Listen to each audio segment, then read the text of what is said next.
Part 1, Chapter 1. It was a bright, cold day in April, and the clocks were striking 13. Winston Smith, his chin nuzzled into his breast in an effort to escape the vile wind, slipped quickly through the glass doors of Victory Mansions, though not quickly enough to prevent a swirl of gritty dust from entering along with him. The hallway smelt of boiled cabbage and old rag mats. At one end of it, a coloured poster, too large for indoor display, had been tacked to the wall. It depicted simply an enormous face, more than a metre wide, the face of a man of about 45 with a heavy black moustache and ruggedly handsome features. Winston made for the stairs. It was no use trying the lift. Even at the best of times it was seldom working, and at present the electric current was cut off during daylight hours. It was part of the economy drive in preparation for Hate Week. The flat was 7 flights up, and Winston, who was 39 and had a varicose ulcer above his right ankle, went slowly, resting several times on the way. On each landing, opposite the lift shaft, the poster with the enormous face gazed from the wall. It was one of those pictures which are so contrived that the eyes follow you about when you move. Big Brother is watching you, the caption beneath it ran.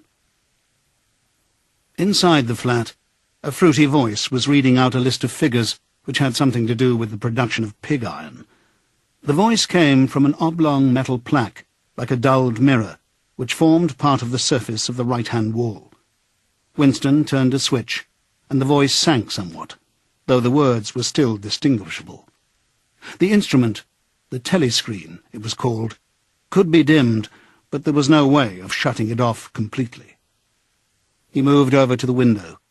A smallish, frail figure, the meagreness of his body merely emphasized by the blue overalls which were the uniform of the party. His hair was very fair, his face naturally sanguine, his skin roughened by coarse soap and blunt razor blades, and the cold of the winter that had just ended. Outside, even through the shut window pane, the world looked cold.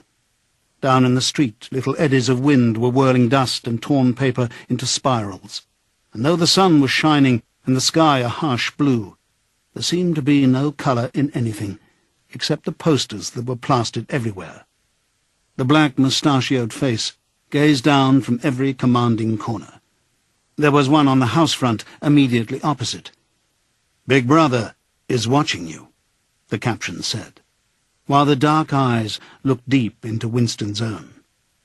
Down at street level, another poster, torn at one corner, flapped fitfully in the wind, alternately covering and uncovering the single word, Ingsoc. In the far distance, a helicopter skimmed down between the roofs, hovered for an instant like a bluebottle, and darted away again with a curving flight. It was the police patrol, snooping into people's windows. The patrols did not matter, however. Only the thought police mattered. Behind Winston's back, the voice from the telescreen was still babbling away about pig iron and the over-fulfillment of the 9th three-year plan. The telescreen received and transmitted simultaneously. Any sound that Winston made, above the level of a very low whisper, would be picked up by it. Moreover, so long as he remained within the field of vision which the metal plaque commanded, he could be seen as well as heard. There was, of course, no way of knowing whether you were being watched at any given moment. How often or on what system the thought police plugged in on any individual wire was guesswork. It was even conceivable that they watched everybody, all the time. But at any rate, they could plug in your wire whenever they wanted to. You had to live, did live, from habit that became instinct, in the assumption that every sound you made was overheard, and except in darkness, every movement scrutinized. Winston kept his back turned to the telescreen. It was safer, though, as he well knew, even a back can be revealing. A kilometre away, the Ministry of Truth, his place of work, towered vast and white above the grimy landscape. This, he thought with some sort of vague distaste, this was London, chief city of Airstrip 1, itself the third most populous of the provinces of Oceania. He tried to squeeze out some childhood memory that should tell him whether London had always been quite like this. Were there always these vistas of rotting 19th-century houses, their sides shored up with baulks of timber, their windows patched with cardboard, and their roofs with corrugated iron, their crazy garden walls sagging in all directions? And the bomb sites, where the plaster dust whirled in the air, and the willow herbs straggled over the heaps of rubble, and the places where the bombs had cleared a larger path, and there had sprung up sordid colonies of wooden dwellings, like chicken houses. But it was no use. He could not remember. Nothing remained of his childhood except a series of bright-lit tableaux occurring against no background and mostly unintelligible. The Ministry of Truth, Minitrue in Newspeak, was startlingly different from any other object in sight. It was an enormous pyramidal structure of glittering white concrete, soaring up terrace after terrace, 300 metres into the air. From where Winston stood, it was just possible to read, picked out on its white face in elegant lettering, the three slogans of the party. War is peace. Freedom is slavery. Ignorance is strength.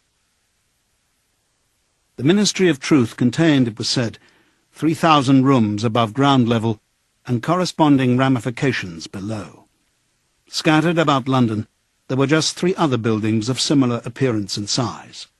So completely did they dwarf the surrounding architecture that from the roof of Victory Mansions you could see all 4 of them simultaneously.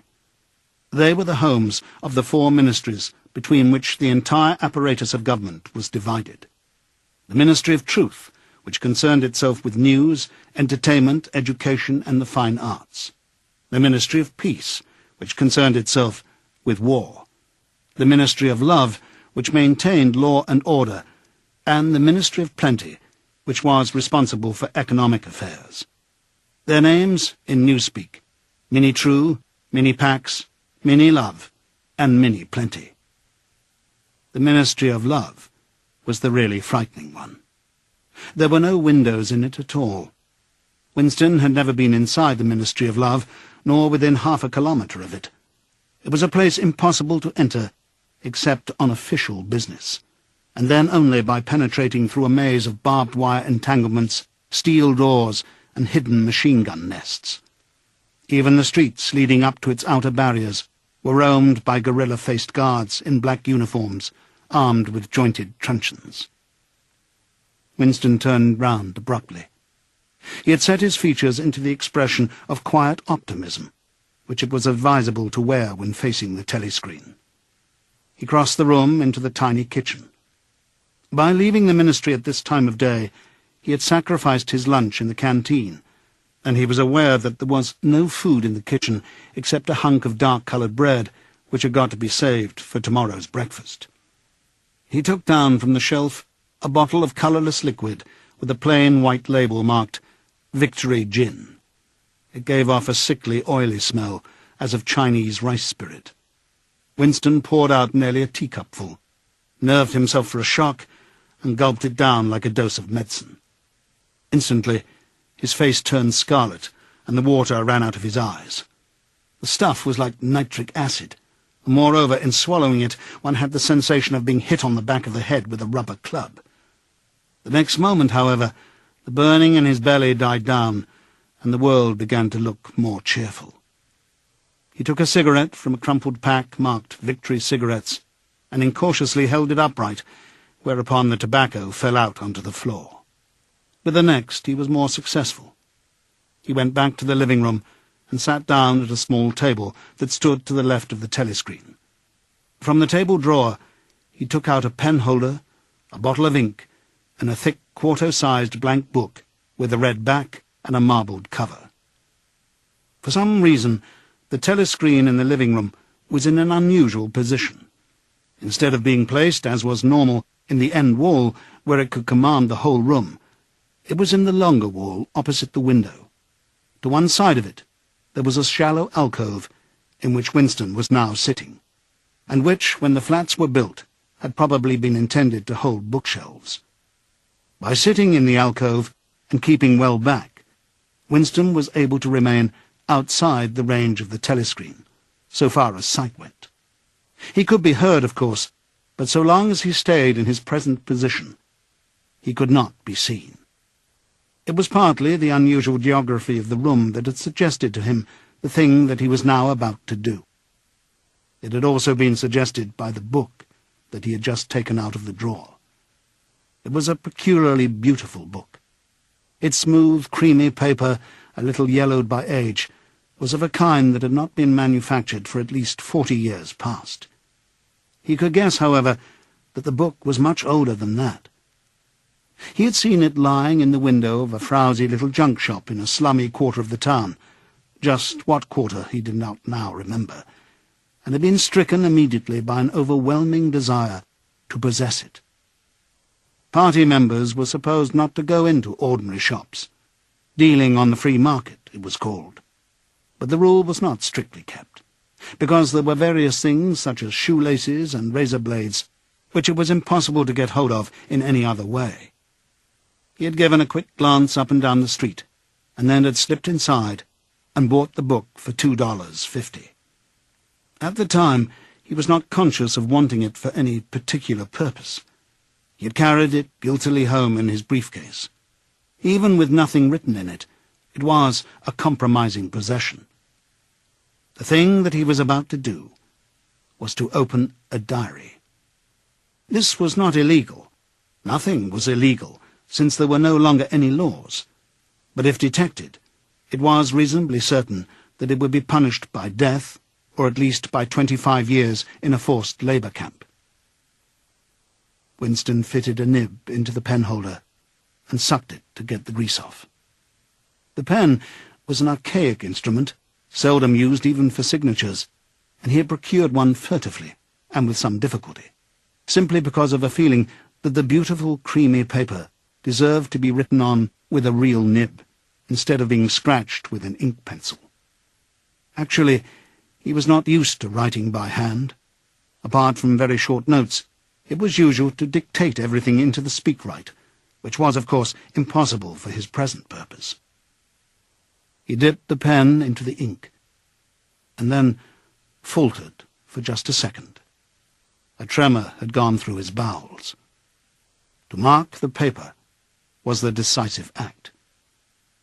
In small, clumsy letters, he wrote, April 4th, 1984. He sat back. A sense of complete helplessness had descended upon him. To begin with, he did not know with any certainty that this was 1984. It must be around that date, since he was fairly sure that his age was 39, and he believed that he had been born in 1944 or 1945. But it was never possible nowadays to pin down any date within a year or two. For whom, it suddenly occurred to him to wonder, was he writing this diary? For the future? For the unborn? His mind hovered for a moment around the doubtful date on the page, and then fetched up with a bump against the newspeak word, doublethink. For the first time, the magnitude of what he had undertaken came home to him. How could you communicate with the future? It was of its nature impossible. Either the future would resemble the present, in which case it would not listen to him, or it would be different from it, and his predicament would be meaningless. For some time he sat gazing stupidly at the paper. The telescreen had changed over to strident military music. It was curious that he seemed not merely to have lost the power of expressing himself, but even to have forgotten what it was that he had originally intended to say. For weeks past he had been making ready for this moment, and it had never crossed his mind that anything would be needed except courage. The actual writing would be easy. All he had to do was to transfer to paper the interminable restless monologue that had been running inside his head literally for years. At this moment, however, even the monologue had dried up. Moreover, his varicose ulcer had begun itching unbearably. He dared not scratch it, because if he did so, it always became inflamed. The seconds were ticking by. He was conscious of nothing except the blankness of the page in front of him, the itching of the skin above his ankle, the blaring of the music, and a slight booziness caused by the gin. Suddenly, he began writing in sheer panic, only imperfectly aware of what he was setting down. His small but childish handwriting straggled up and down the page, shedding first its capital letters and finally even its full stops. April 4th, 1984. Last night to the flicks. All war films. One very good one of a ship full of refugees being bombed somewhere in the Mediterranean. Audience much amused by shots of a great, huge, fat man trying to swim away with a helicopter after him. First you saw him wallowing along in the water like a porpoise. Then you saw him through the helicopter's gun sights. Then he was full of holes, and the sea round him turned pink, and he sank as suddenly as though the holes had let in the water. Audience shouting with laughter when he sank. Then you saw a lifeboat full of children with a helicopter hovering over it. There was a middle-aged woman, might have been a Jewess, sitting up in the bow with a little boy about 3 years old in her arms.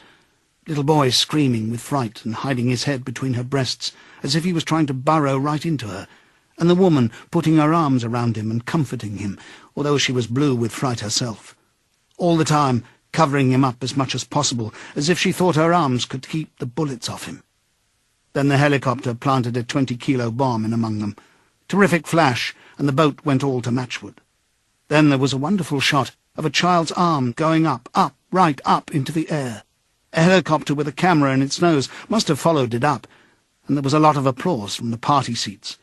But a woman down in the prole part of the house suddenly started kicking up a fuss and shouting that they didn't oughter showed it, not in front of the kids. They didn't. It ain't right. Not in front of the kids, it ain't.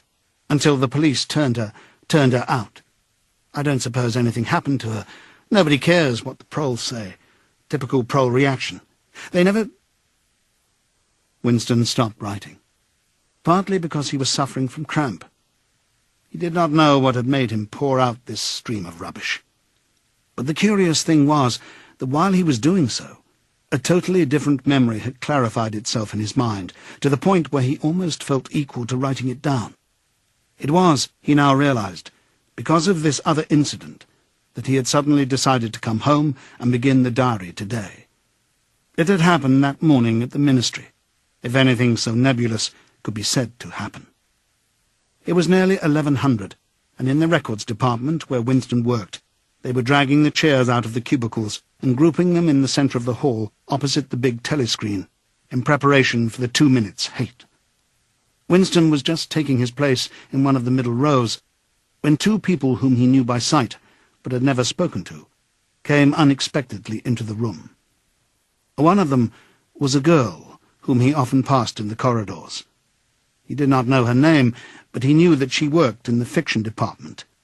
Presumably, since he had sometimes seen her with oily hands and carrying a spanner, she had some mechanical job on one of the novel-writing machines.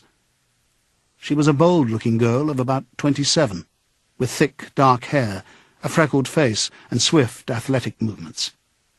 A narrow scarlet sash, emblem of the Junior Anti-Sex League, was wound several times around the waist of her overalls, just tightly enough to bring out the shapeliness of her hips. Winston had disliked her from the very first moment of seeing her. He knew the reason. It was because of the atmosphere of hockey fields and cold baths and community hikes and general clean-mindedness which he managed to carry about with her. He disliked nearly all women, and especially the young and pretty ones. It was always the women, and above all the young ones, who were the most bigoted adherents of the party, the swallowers of slogans, the amateur spies and nosers out of unorthodoxy.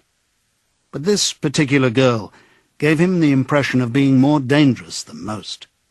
Once, when they passed in the corridor, she had given him a quick sidelong glance, which seemed to pierce right into him, and for a moment had filled him with black terror. The idea had even crossed his mind that she might be an agent of the thought police. That, it was true, was very unlikely. Still, he continued to feel a peculiar uneasiness, which had fear mixed up in it as well as hostility, whenever she was anywhere near him. The other person was a man named O'Brien, a member of the inner party, and holder of some post so important and remote that Winston had only a dim idea of its nature. A momentary hush passed over the group of people around the chairs as they saw the black overalls of an inner party member approaching. O'Brien was a large, burly man, with a thick neck and a coarse, humorous, brutal face. In spite of his formidable appearance, he had a certain charm of manner. He had a trick of resettling his spectacles on his nose, which was curiously disarming, in some indefinable way, curiously civilized. It was a gesture which, if anyone had still thought in such terms, might have recalled an 18th-century nobleman offering his snuff-box. Winston had seen O'Brien perhaps a dozen times in almost as many years. He felt deeply drawn to him, and not solely because he was intrigued by the contrast between O'Brien's urbane manner and his prize-fighter's physique. Much more, it was because of a secretly held belief, or perhaps not even a belief, merely a hope, that O'Brien's political orthodoxy was not perfect. Something in his face suggested it irresistibly. And again, perhaps it was not even unorthodoxy that was written in his face, but simply intelligence. But at any rate, he had the appearance of being a person that you could talk to, if somehow you could cheat the telescreen and get him alone. Winston had never made the smallest effort to verify this guess. Indeed, there was no way of doing so. At this moment, O'Brien glanced at his wristwatch, saw that it was nearly 1100, and evidently decided to stay in the records department until the 2 minutes' hate was over. He took a chair in the same row as Winston, a couple of places away. A small sandy-haired woman who worked in the next cubicle to Winston was between them. The girl with dark hair was sitting immediately behind.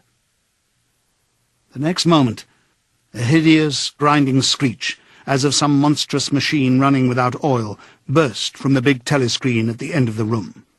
It was a noise that set one's teeth on edge and bristled the hair on the back of one's neck. The hate had started. As usual, the face of Emmanuel Goldstein, the enemy of the people, had flashed onto the screen. There were hisses here and there among the audience. The little sandy-haired woman gave a squeak of mingled fear and disgust. Goldstein was the renegade and backslider who once, long ago, how long ago nobody quite remembered, had been one of the leading figures of the party, almost on a level with Big Brother himself, and then had engaged in counter-revolutionary activities, had been condemned to death, and had mysteriously escaped and disappeared. The program of the 2 minutes' hate varied from day to day, but there was none in which Goldstein was not the principal figure. He was the primal traitor, the earliest defiler of the party's purity. All subsequent crimes against the party, all treacheries, acts of sabotage, heresies, deviations, sprang directly out of his teaching. Somewhere or other, he was still alive and hatching his conspiracies. Perhaps somewhere beyond the sea, under the protection of his foreign paymasters. Perhaps even, so it was occasionally rumoured, in some hiding place in Oceania itself. Winston's diaphragm was constricted. He could never see the face of Goldstein without a painful mixture of emotions. It was a lean, Jewish face, with a great fuzzy aureole of white hair and a small goatee beard. A clever face, and yet somehow inherently despicable, with a kind of senile silliness in the long, thin nose near the end of which a pair of spectacles was perched. It resembled the face of a sheep, and the voice, too, had a sheep-like quality. Goldstein was delivering his usual venomous attack upon the doctrines of the party, an attack so exaggerated and perverse that a child should have been able to see through it, and yet just plausible enough to fill one with an alarmed feeling that other people, less level-headed than oneself, might be taken in by it. He was abusing Big Brother. He was denouncing the dictatorship of the party. He was demanding the immediate conclusion of peace with Eurasia.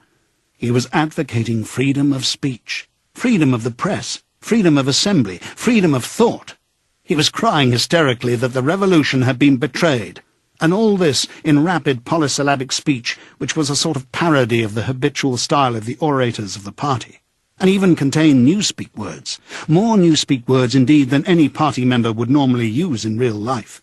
And all the while, lest one should be in any doubt as to the reality which Goldstein's specious claptrap covered, behind his head on the telescreen there marched the endless columns of the Eurasian army, row after row of solid-looking men with expressionless Asiatic faces who swam up to the surface of the screen and vanished, to be replaced by others exactly similar.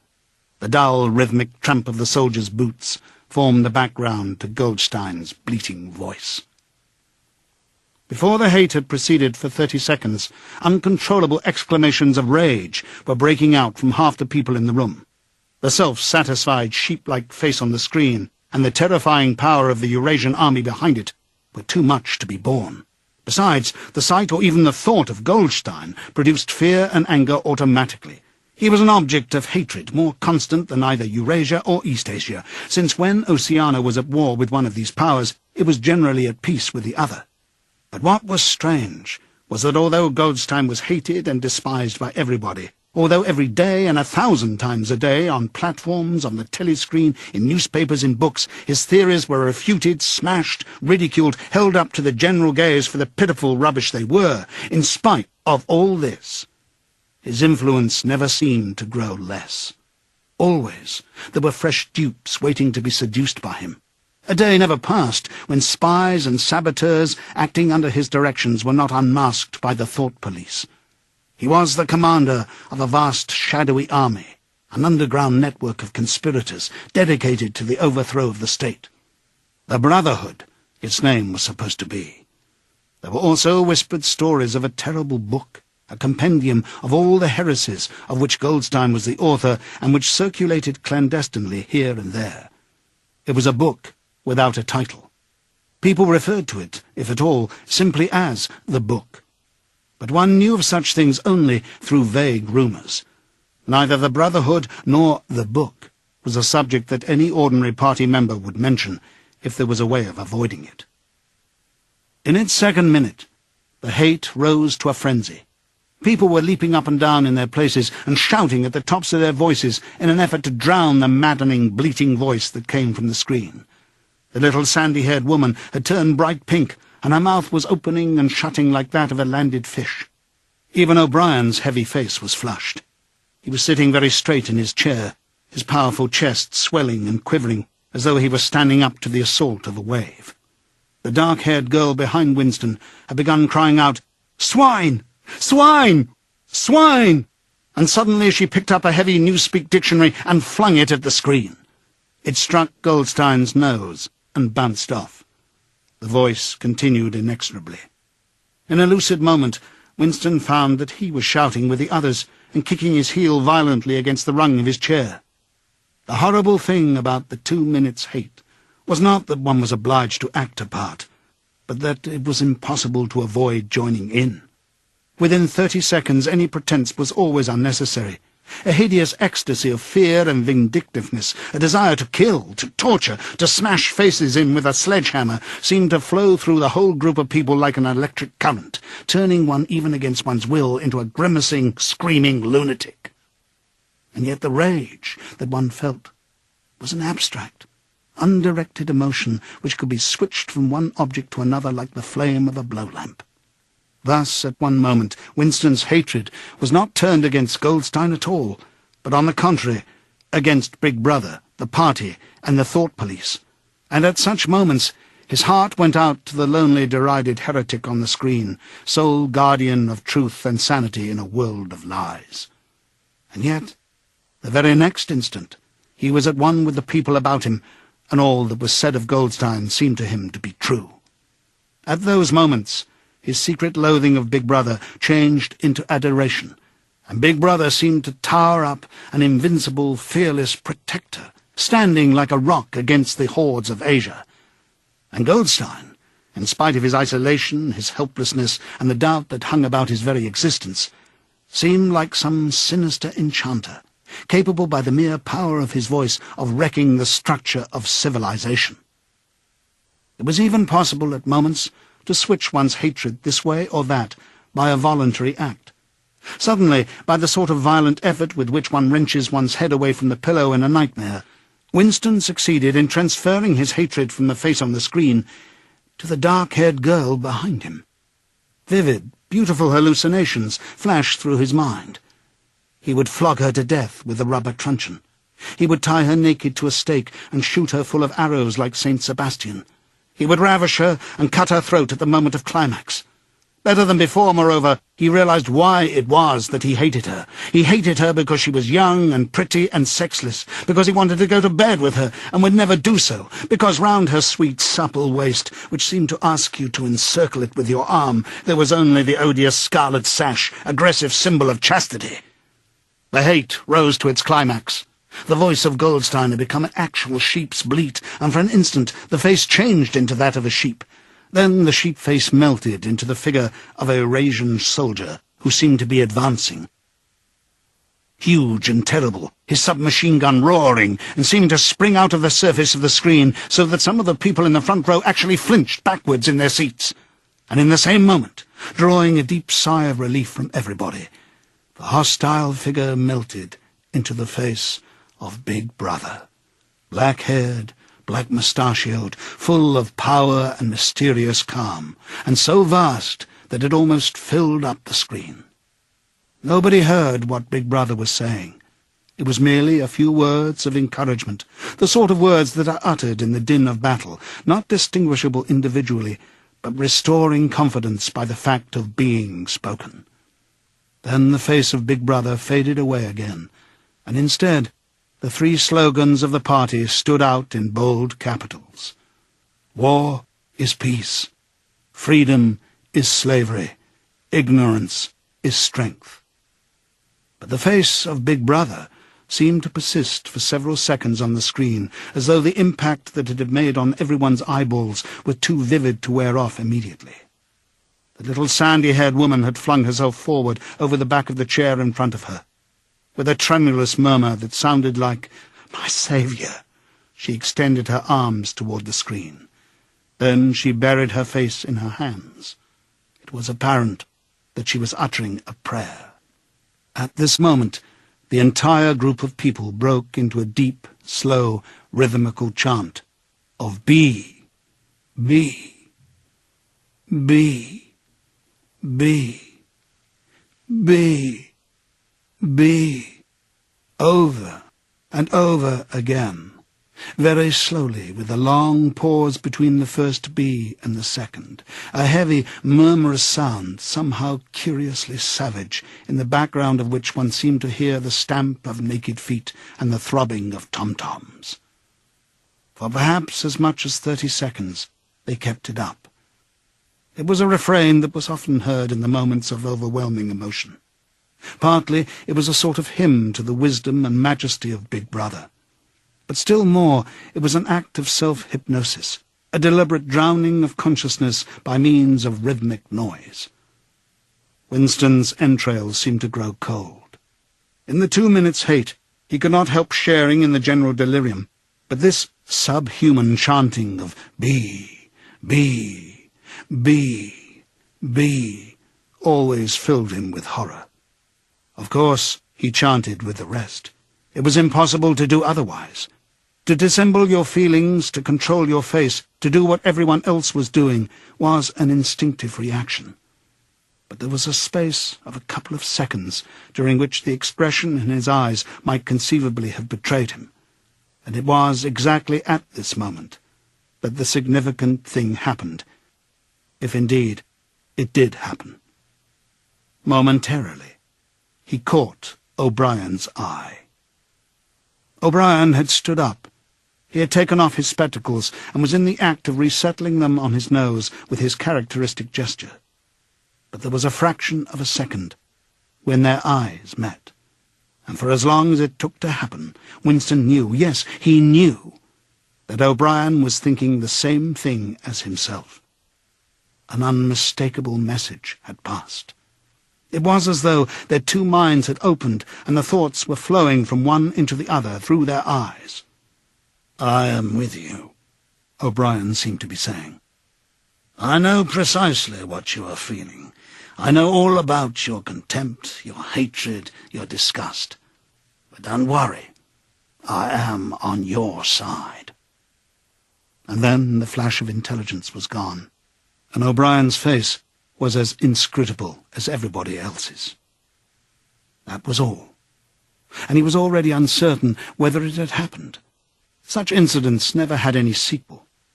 All that they did was to keep alive in him the belief or hope that others beside himself were the enemies of the party. Perhaps the rumours of vast underground conspiracies were true after all. Perhaps the Brotherhood really existed. It was impossible, in spite of the endless arrests and confessions and executions, to be sure that the Brotherhood was not simply a myth.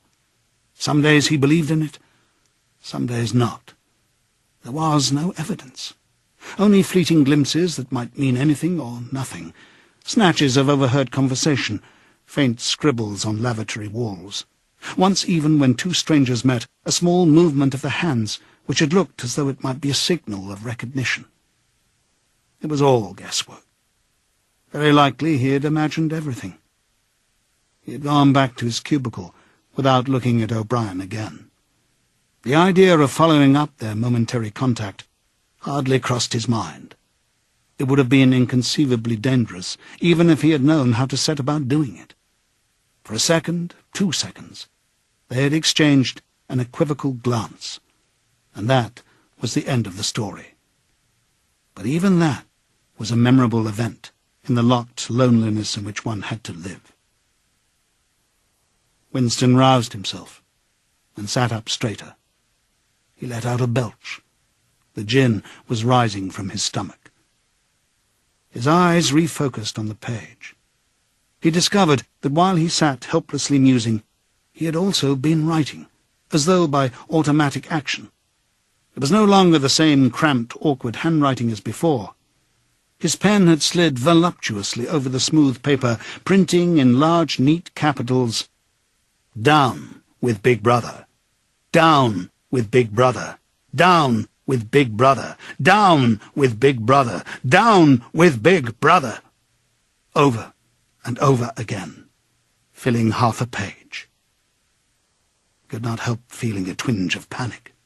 It was absurd, since the writing of those particular words was not more dangerous than the initial act of opening the diary. But for a moment he was tempted to tear out the spoiled pages and abandon the enterprise altogether. But he did not do so, however, because he knew that it was useless. Whether he wrote "Down with Big Brother" or whether he refrained from writing it made no difference. Whether he went on with the diary or whether he did not go on with it made no difference. The thought police would get him just the same. He had committed, would still have committed, even if he had not set pen to paper, the essential crime that contained all others in itself. Thought crime, they called it. Thought crime was not a thing that could be concealed forever. You might dodge successfully for a while, even for years. But sooner or later, they were bound to get you. It was always at night. The arrests invariably happened at night. The sudden jerk out of sleep, the rough hand shaking your shoulder, the lights glaring in your eyes, the ring of hard faces round the bed. In the vast majority of cases, there was no trial, no report of the arrest. People simply disappeared, always during the night. Your name was removed from the registers. Every record of everything you had ever done was wiped out. Your one-time existence was denied and then forgotten. You were abolished, annihilated, vaporized was the usual word. For a moment he was seized by a kind of hysteria.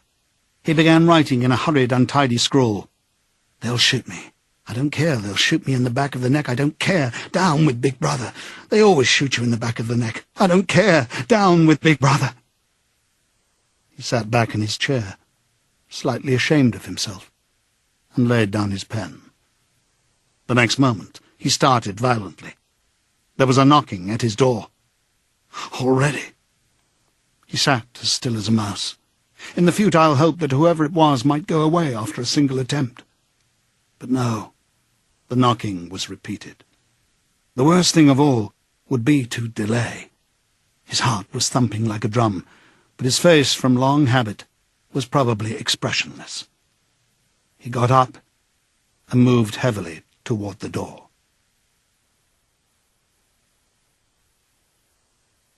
Chapter 2. As he put his hand to the doorknob, Winston saw that he had left the diary open on the table. "Down with Big Brother" was written all over it, in letters almost big enough to be legible across the room. It was an inconceivably stupid thing to have done. But he realized, even in his panic, he had not wanted to smudge the creamy paper by shutting the book while the ink was wet. He drew in his breath and opened the door.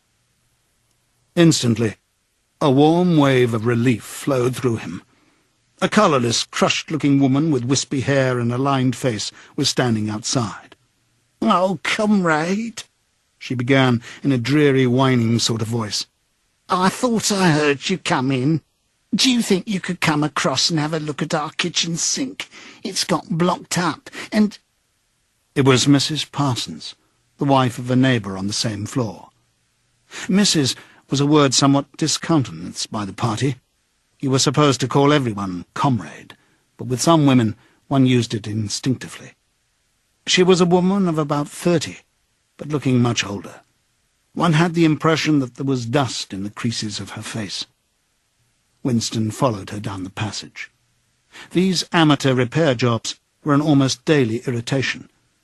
Victory Mansions were old flats, built in 1930 or thereabouts, and were falling to pieces. The plaster flaked constantly from ceilings and walls, the pipes burst in every hard frost, the roof leaked whenever there was snow. The heating system was usually running at half steam when it was not closed down altogether from motives of economy. Repairs, except what you could do for yourself, had to be sanctioned by remote committees, which were liable to hold up even the mending of a window pane for 2 years. "Of course it's only because Tom isn't home," said Mrs. Parsons vaguely.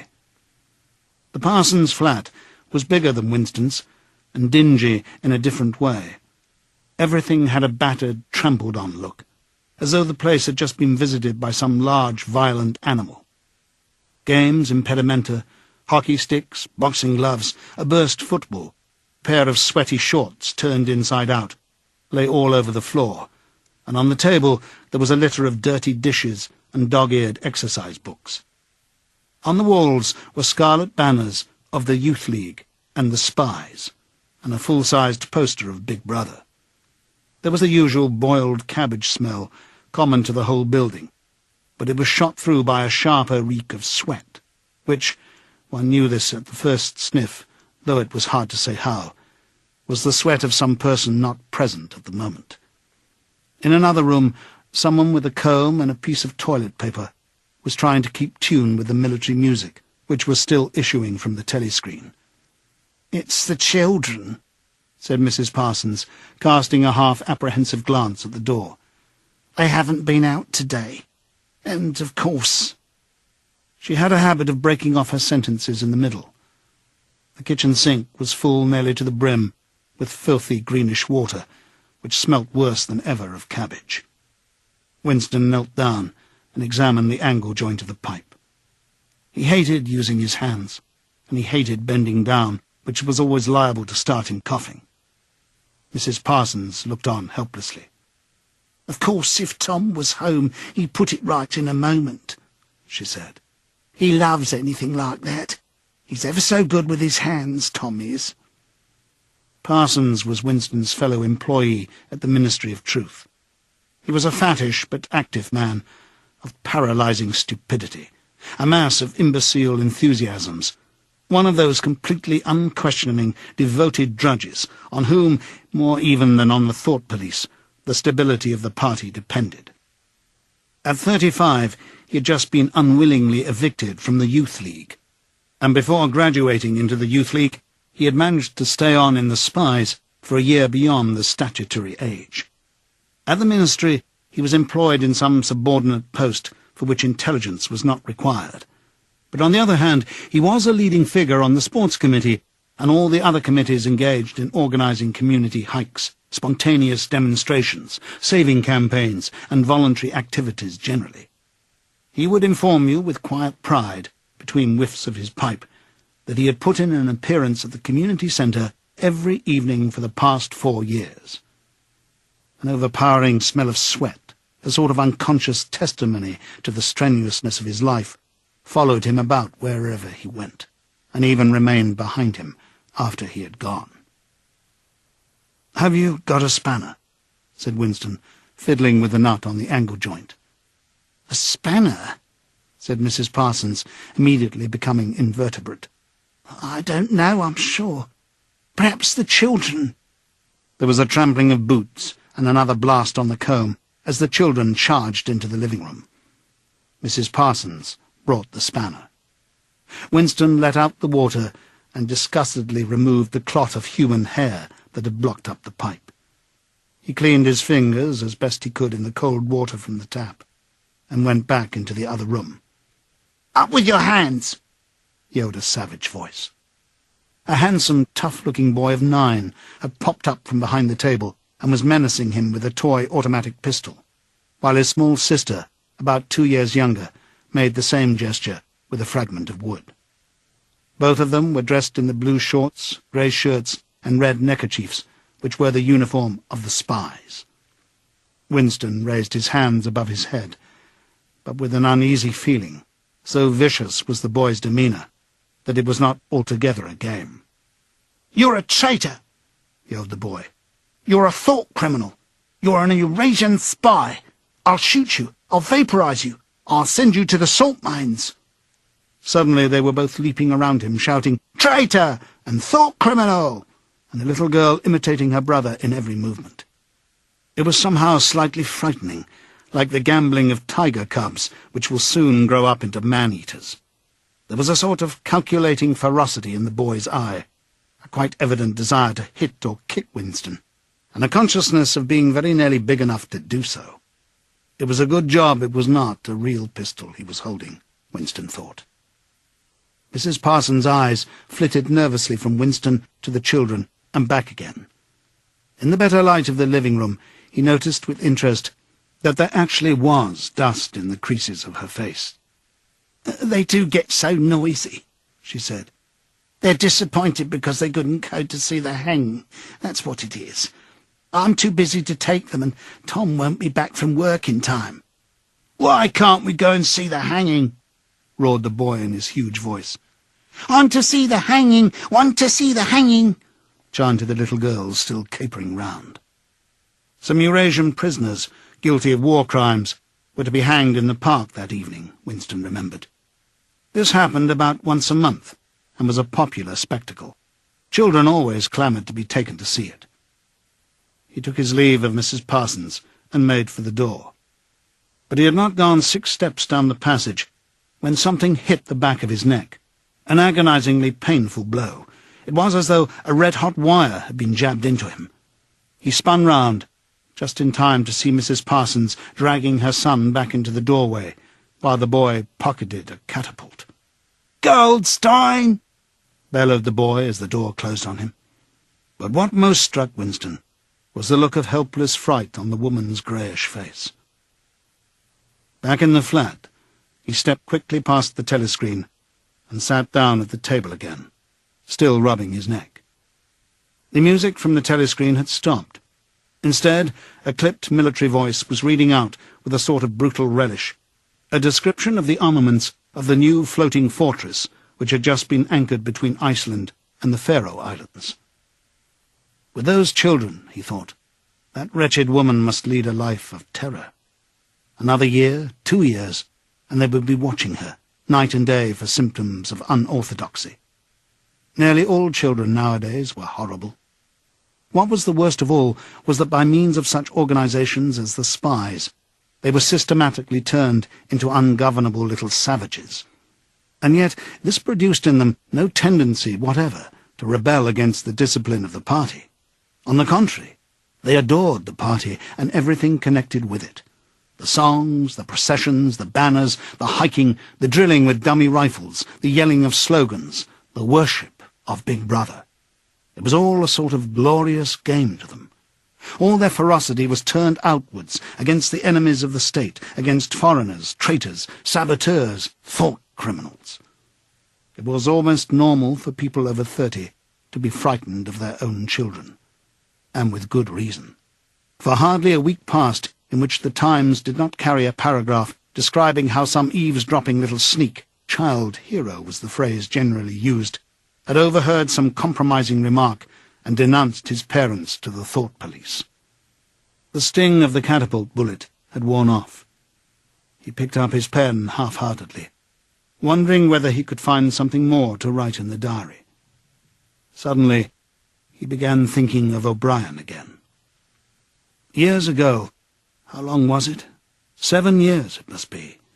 He had dreamed that he was walking through a pitch-dark room, and someone, sitting to one side of him, had said as he passed, "We shall meet in the place where there is no darkness." It was said very quietly, almost casually, a statement, not a command. He had walked on without pausing. What was curious was that at the time, in the dream, the words had not made much impression on him. It was only later and by degrees that they had seemed to take on significance. He could not now remember whether it was before or after having the dream that he had seen O'Brien for the first time, nor could he remember when he had first identified the voice as O'Brien's. But at any rate, the identification existed. It was O'Brien who had spoken to him out of the dark. Winston had never been able to feel sure. Even after this morning's flash of the eyes, it was impossible to be sure whether O'Brien was a friend or an enemy. Nor did it even seem to matter greatly. There was a link of understanding between them more important than affection or partisanship. "We shall meet in the place where there is no darkness," he had said. Winston did not know what it meant, only that in some way or another it would come true. The voice from the telescreen paused. A trumpet call, clear and beautiful, floated into the stagnant air. The voice continued raspingly. "Attention! Your attention, please. A news flash has this moment arrived from the Malabar front. Our forces in South India have won a glorious victory. I am authorized to say that the action we are now reporting may well bring the war within measurable distance of its end. Here is the news flash." Bad news coming, thought Winston. And sure enough, following on a gory description of the annihilation of a Eurasian army with stupendous figures of killed and prisoners, came the announcement that, as from the next week, the chocolate ration would be reduced from 30 grams to 20. Winston belched again. The gin was wearing off, leaving a deflated feeling. The telescreen, perhaps to celebrate the victory, perhaps to drown the memory of the lost chocolate, crashed into "Oceania, 'tis for thee." You were supposed to stand to attention. However, in his present position, he was invisible. "Oceania, 'tis for thee" gave way to lighter music. Winston walked over to the window, keeping his back to the telescreen. The day was still cold and clear. Somewhere, far away, a rocket bomb exploded with a dull, reverberating roar. About 20 or 30 of them a week were falling on London at present. Down in the street, the wind flapped the torn poster to and fro, and the word "Ingsoc" fitfully appeared and vanished. Ingsoc. The sacred principles of Ingsoc. Newspeak, doublethink, the mutability of the past. He felt as though he were wandering in the forests of the sea bottom, lost in a monstrous world where he himself was the monster. He was alone. The past was dead. The future was unimaginable. What certainty had he that a single human creature now living was on his side? And what way of knowing that the dominion of the party would not endure for ever? Like an answer, the 3 slogans on the white face of the Ministry of Truth came back at him. War is peace. Freedom is slavery. Ignorance is strength. He took a 25-cent piece out of his pocket. There, too, in tiny, clear lettering, the same slogans were inscribed, and on the other face of the coin, the head of Big Brother. Even from the coin, the eyes pursued you. On coins, on stamps, on the covers of books, on banners, on posters, and on the wrapping of a cigarette packet, everywhere. Always the eyes watching you and the voice enveloping you. Asleep or awake, working or eating, indoors or out of doors, in the bath or in bed, no escape. Nothing was your own, except the few cubic centimeters inside your skull. The sun had shifted round, and the myriad windows of the Ministry of Truth, with the light no longer shining on them, looked grim as the loopholes of a fortress. His heart quailed before the enormous pyramidal shape. It was too strong. It could not be stormed. 1,000 rocket bombs would not batter it down. He wondered again for whom he was writing the diary. For the future? For the past? For an age that might be imaginary? And in front of him there lay not death, but annihilation. The diary would be reduced to ashes, and himself to vapour. Only the thought police would read what he had written, before they wiped it out of existence and out of memory. How could you make an appeal to the future, when not a trace of you, not even an anonymous word scribbled on a piece of paper, could physically survive? The telescreen struck 14. He must leave in 10 minutes. He had to be back at work by 14:30. Curiously, the chiming of the hour seemed to have put new heart into him. He was a lonely ghost uttering a truth that nobody would ever hear, but so long as he uttered it, in some obscure way, the continuity was not broken. It was not by making yourself heard, but by staying sane, that you carried on the human heritage.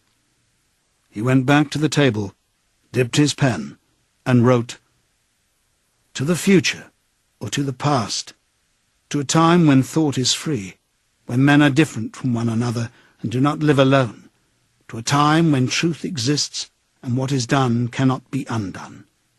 From the age of uniformity, from the age of solitude, from the age of Big Brother, from the age of doublethink. Greetings." He was already dead, he reflected. It seemed to him that it was only now, when he had begun to be able to formulate his thoughts, that he had taken the decisive step. The consequences of every act are included in the act itself. He wrote, "Thought crime does not entail death. Thought crime is death." Now that he had recognized himself as a dead man, it became important to stay alive as long as possible. 2 fingers of his right hand were ink-stained. It was exactly the kind of detail that might betray him. Some nosing zealot in the ministry. A woman, probably. Someone like the little sandy-haired woman or the dark-haired girl from the fiction department might start wondering why he'd been writing during the lunch interval, why he had used an old-fashioned pen. What had he been writing? And then drop a hint in the appropriate quarter. He went to the bathroom and carefully scrubbed the ink away with the gritty dark brown soap, which rasped your skin like sandpaper and was, therefore, well adapted for this purpose. He put the diary away in the drawer. It was quite useless to think of hiding it, but he could at least make sure whether or not its existence had been discovered. A hair laid across the page ends was too obvious. With the tip of his finger, he picked up an identifiable grain of whitish dust and deposited it on the corner of the cover, where it was bound to be shaken off if the book was moved.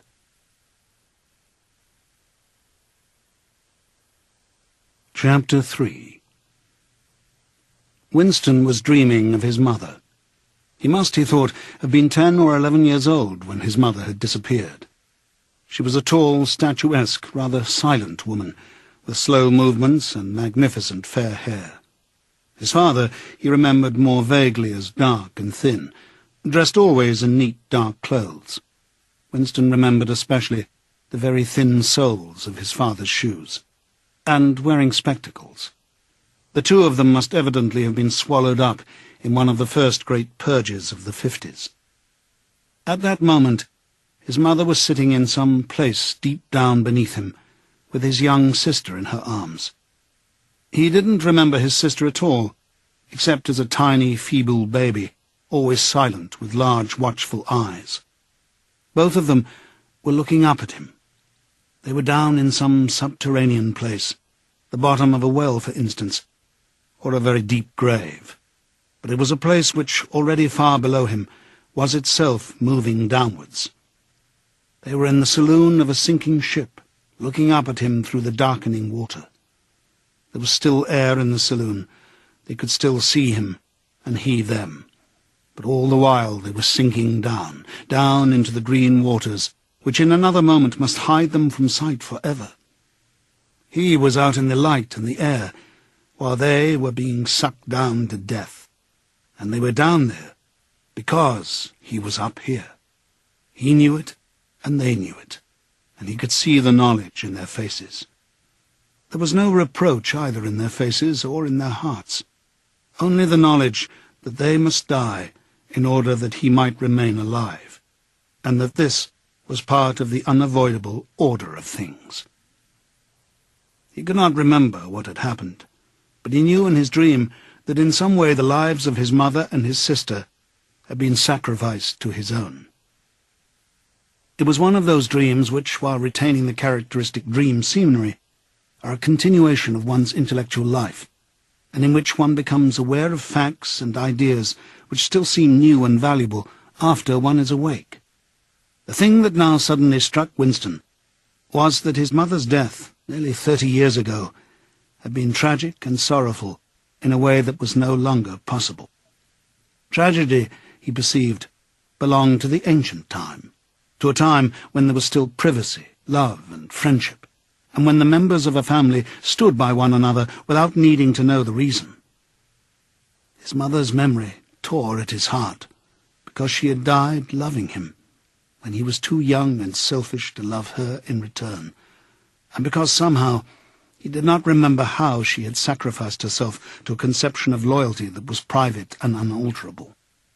Such things, he saw, could not happen today. Today there was fear, hatred and pain, but no dignity of emotion or deep or complex sorrows. All this he seemed to see in the large eyes of his mother and his sister, looking up at him through the green water, hundreds of fathoms down, and still sinking. Suddenly he was standing on short, springy turf, on a summer evening when the slanting rays of the sun gilded the ground. The landscape that he was looking at recurred so often in his dreams that he was never fully certain whether or not he had seen it in the real world. In his waking thoughts, he called it the Golden Country. It was an old, rabbit-bitten pasture, with a foot-track wandering across it, and a mole-hole here and there. In the ragged hedge on the opposite side of the field, the boughs of the elm trees were swaying very faintly in the breeze, their leaves just stirring in dense masses, like women's hair. Somewhere near at hand, though out of sight, there was a clear, slow-moving stream where dace were swimming in the pools under the willow trees. The girl, with dark hair, was coming toward him across the field. With what seemed a single movement, she tore off her clothes and flung them disdainfully aside. Her body was white and smooth, but it aroused no desire in him. Indeed, he barely looked at it. What overwhelmed him in that instant was admiration for the gesture with which she had thrown her clothes aside. With its grace and carelessness, it seemed to annihilate a whole culture, a whole system of thought, as though Big Brother and the party and the thought police could all be swept into nothingness by a single splendid movement of the arm. That, too, was a gesture belonging to the ancient time. Winston woke up with the word Shakespeare on his lips. The telescreen was giving forth an ear-splitting whistle, which continued on the same note for 30 seconds. It was 07:15, getting up time for office workers. Winston wrenched his body out of bed, naked, for a member of the outer party received only 3,000 clothing coupons annually, and a suit of pyjamas was 600, and seized a dingy singlet and a pair of shorts that were lying across a chair. The physical jerks would begin in 3 minutes. The next moment, he was doubled up by a violent coughing fit, which nearly always attacked him soon after waking up. It emptied his lungs so completely that he could only begin breathing again by lying on his back and taking a series of deep gasps. His veins had swelled with the effort of the cough, and the varicose ulcer had started itching. 30 to 40 group, yapped a piercing female voice. 30 to 40 group. Take your places, please. 30s to 40s. Winston sprang to attention in front of the telescreen, upon which the image of a youngish woman, scrawny but muscular, dressed in tunic and gym shoes, had already appeared. Arms bending and stretching, she rapped out. Take your time by me. 1, 2, 3, 4. 1, 2, 3, 4. Come on, comrades, put a bit of life into it. 1, 2, 3, 4. 1, 2, 3, 4. The pain of the coughing fit had not quite driven out of Winston's mind the impression made by his dream, and the rhythmic movements of the exercise restored it somewhat. As he mechanically shot his arms back and forth, wearing on his face the look of grim enjoyment which was considered proper during the physical jerks, he was struggling to think his way backward into the dim period of his early childhood. It was extraordinarily difficult. Beyond the late 50s, everything faded. When there were no external records that you could refer to, even the outline of your own life lost its sharpness. You remembered huge events which had quite probably not happened. You remembered the details of incidents without being able to recapture their atmosphere. And there were long blank periods to which you could assign nothing. Everything had been different then. Even the names of countries and their shapes on the map had been different. Airstrip 1, for instance, had not been so called in those days. It had been called England or Britain, though London, he felt fairly certain, had always been called London. Winston could not definitely remember a time when his country had not been at war, but it was evident that there had been a fairly long interval of peace during his childhood, because one of his early memories was of an air raid which appeared to take everyone by surprise. Perhaps it was the time when the atomic bomb had fallen on Colchester. He did not remember the raid itself, but he did remember his father's hand clutching his own as they hurried down, down into some place deep in the earth, round and round a spiral staircase which rang under his feet and which finally so wearied his legs that he began whimpering and they had to stop and rest. His mother, in her slow, dreamy way, was following a long way behind them. She was carrying his baby sister, or perhaps it was only a bundle of blankets that she was carrying. He was not certain whether his sister had been born then. Finally, they had emerged into a noisy, crowded place, which he realized to be a tube station. There were people sitting all over the stone-flagged floor, and other people, packed tightly together, were sitting on metal bunks, one above the other. Winston and his mother and father found themselves a place on the floor, and near them an old man and an old woman were sitting side by side on a bunk. The old man had on a decent dark suit, and a black cloth cap pushed back from very white hair. His face was scarlet, and his eyes were blue and full of tears. He reeked of gin. It seemed to breathe out of his skin in place of sweat, and one could have fancied that the others welling from his eyes were pure gin. But though slightly drunk, he was also suffering under some grief that was genuine and unbearable. In his childish way, Winston grasped that some terrible thing, something that was beyond forgiveness and could never be remedied, had just happened. It also seemed to him that he knew what it was. Someone whom the old man loved, a little granddaughter perhaps, had been killed. Every few minutes the old man kept repeating, "We didn't ought to have trusted them. I said so, Ma, didn't I? That's what comes of trusting them. I said so all along. We didn't ought to have trusted the buggers." But which buggers they didn't ought to have trusted, Winston could not now remember.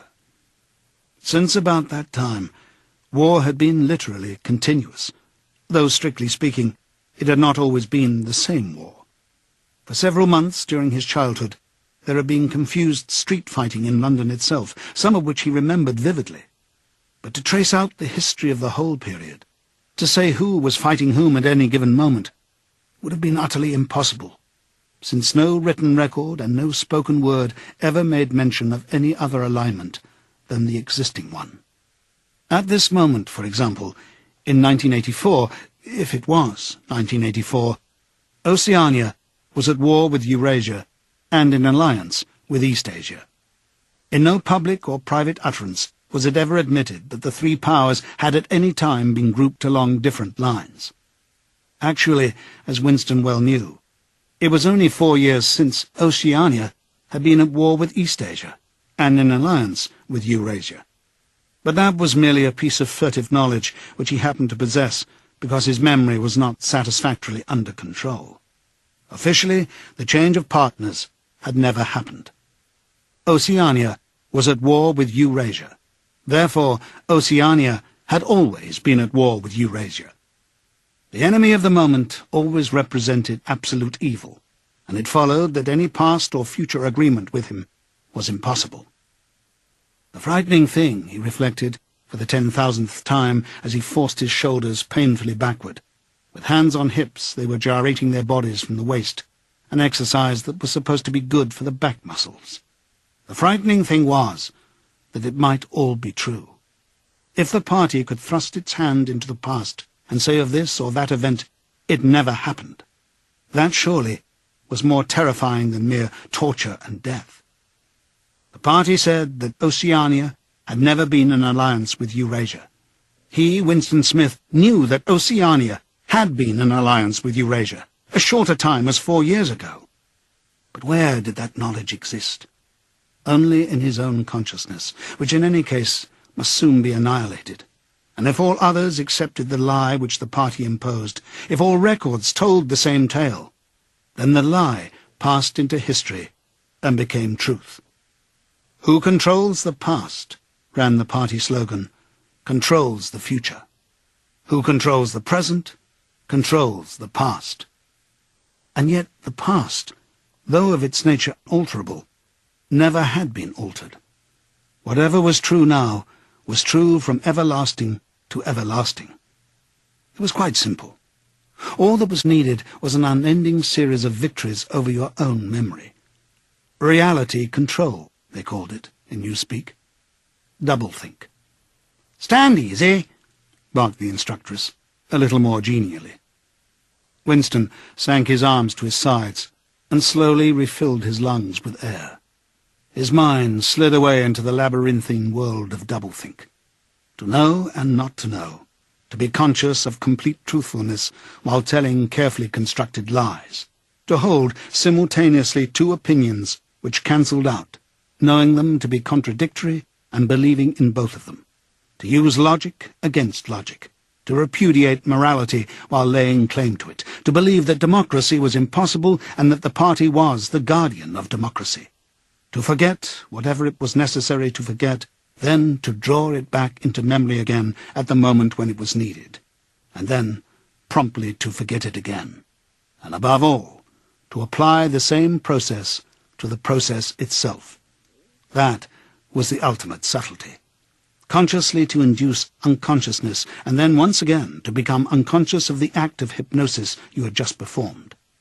Even to understand the word doublethink involved the use of doublethink. The instructress had called them to attention again. "And now let's see which of us can touch our toes," she said enthusiastically. "Right over from the hips, please, comrades. 1, 2. 1, 2. Winston loathed this exercise, which sent shooting pains all the way from his heels to his buttocks, and often ended by bringing on another coughing fit. The half-pleasant quality went out of his meditations. The past, he reflected, had not merely been altered, it had been actually destroyed. For how could you establish even the most obvious fact when there existed no record outside your own memory? He tried to remember in what year he had first heard mention of Big Brother. He thought it must have been at some time in the 60s, but it was impossible to be certain. In the party histories, of course, Big Brother figured as the leader and guardian of the revolution since its very earliest days. His exploits had been gradually pushed backwards in time until already they extended into the fabulous world of the 40s and the 30s, when the capitalists in their strange cylindrical hats still rode through the streets of London in great gleaming motor cars or horse carriages with glass sides. There was no knowing how much of this legend was true and how much invented. Winston could not even remember at what date the party itself had come into existence. He did not believe he had ever heard the word Ingsoc before 1960, but it was possible that in its old-speak form, English socialism, that is to say, it had been current earlier. Everything melted into mist. Sometimes, indeed, you could put your finger on a definite lie. It was not true, for example, as was claimed in the party history books, that the party had invented airplanes. He remembered airplanes since his earliest childhood. But you could prove nothing. There was never any evidence. Just once, in his whole life, he had held in his hands unmistakable documentary proof of the falsification of a historical fact. And on that occasion, "Smith!" screamed the shrewish voice from the telescreen. 6079 Smith W. Yes, you! Bend lower, please. You can do better than that. You're not trying. Lower, please. That's better, comrade. Now, stand at ease, the whole squad, and watch me. A sudden hot sweat had broken out all over Winston's body. His face remained completely inscrutable. Never show dismay. Never show resentment. A single flicker of the eyes could give you away. He stood watching while the instructress raised her arms above her head, and, one could not say gracefully, but with remarkable neatness and efficiency, bent over and tucked the first joint of her fingers under her toes. There, comrades. That's how I want to see you doing it. Watch me again. I'm 39 and I've had 4 children. Now look. She bent over again. You see, my knees aren't bent. You can all do it if you want to, she added as she straightened herself. Anyone under 45 is perfectly capable of touching his toes. We don't all have the privilege of fighting in the front line, but at least we can all keep fit. Remember our boys on the Malabar front, and the sailors in the floating fortresses. Just think what they have to put up with. Now, try again. That's better, comrade. That's much better, she added encouragingly, as Winston, with a violent lunge, succeeded in touching his toes with knees unbent, for the first time in several years.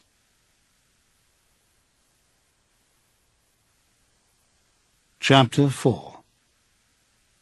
With a deep, unconscious sigh, which not even the nearness of the telescreen could prevent him from uttering when his day's work started, Winston pulled the speakwrite towards him, blew the dust from its mouthpiece, and put on his spectacles. Then he unrolled and clipped together 4 small cylinders of paper, which had already flopped out of the pneumatic tube on the right-hand side of his desk. In the walls of the cubicle there were 3 orifices.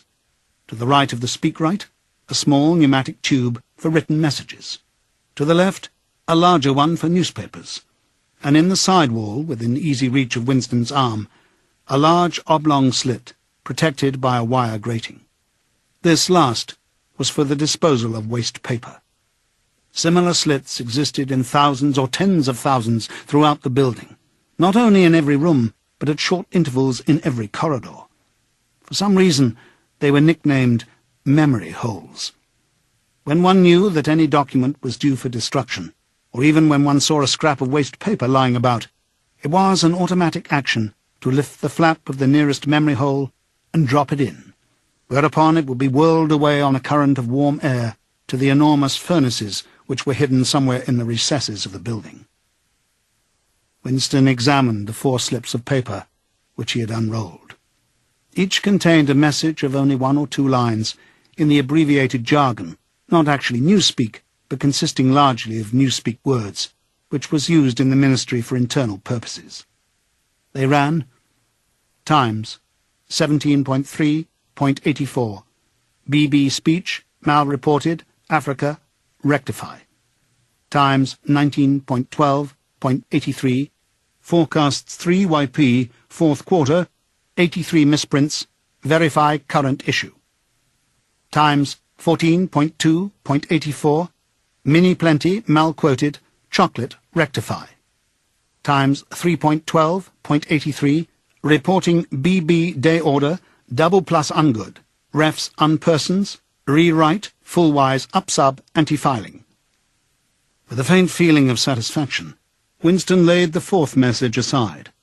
It was an intricate and responsible job, and had better be dealt with last. The other three were routine matters, though the second one would probably mean some tedious wading through lists of figures. Winston dialed back numbers on the telescreen and called for the appropriate issues of the Times, which slid out of the pneumatic tube after only a few minutes' delay. The messages he had received referred to articles or news items which, for one reason or another, it was thought necessary to alter, or, as the official phrase had it, to rectify. For example, it appeared from the Times of the 17th of March that Big Brother, in his speech of the previous day, had predicted that the South Indian front would remain quiet, but that a Eurasian offensive would shortly be launched in North Africa. As it happened, the Eurasian Higher Command had launched its offensive in South India and left North Africa alone. It was therefore necessary to rewrite a paragraph of Big Brother's speech in such a way as to make him predict the thing that had actually happened. Or again, the Times of the 19th of December had published the official forecasts of the output of various classes of consumption goods in the fourth quarter of 1983, which was also the sixth quarter of the ninth three-year plan. Today's issue contained a statement of the actual output, from which it appeared that the forecasts were, in every instance, grossly wrong. Winston's job was to rectify the original figures by making them agree with the later ones. As for the third message, it referred to a very simple error which could be set right in a couple of minutes.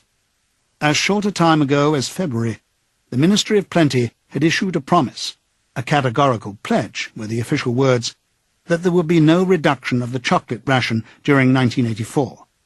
Actually, as Winston was aware, the chocolate ration was to be reduced from 30 grams to 20 at the end of the present week.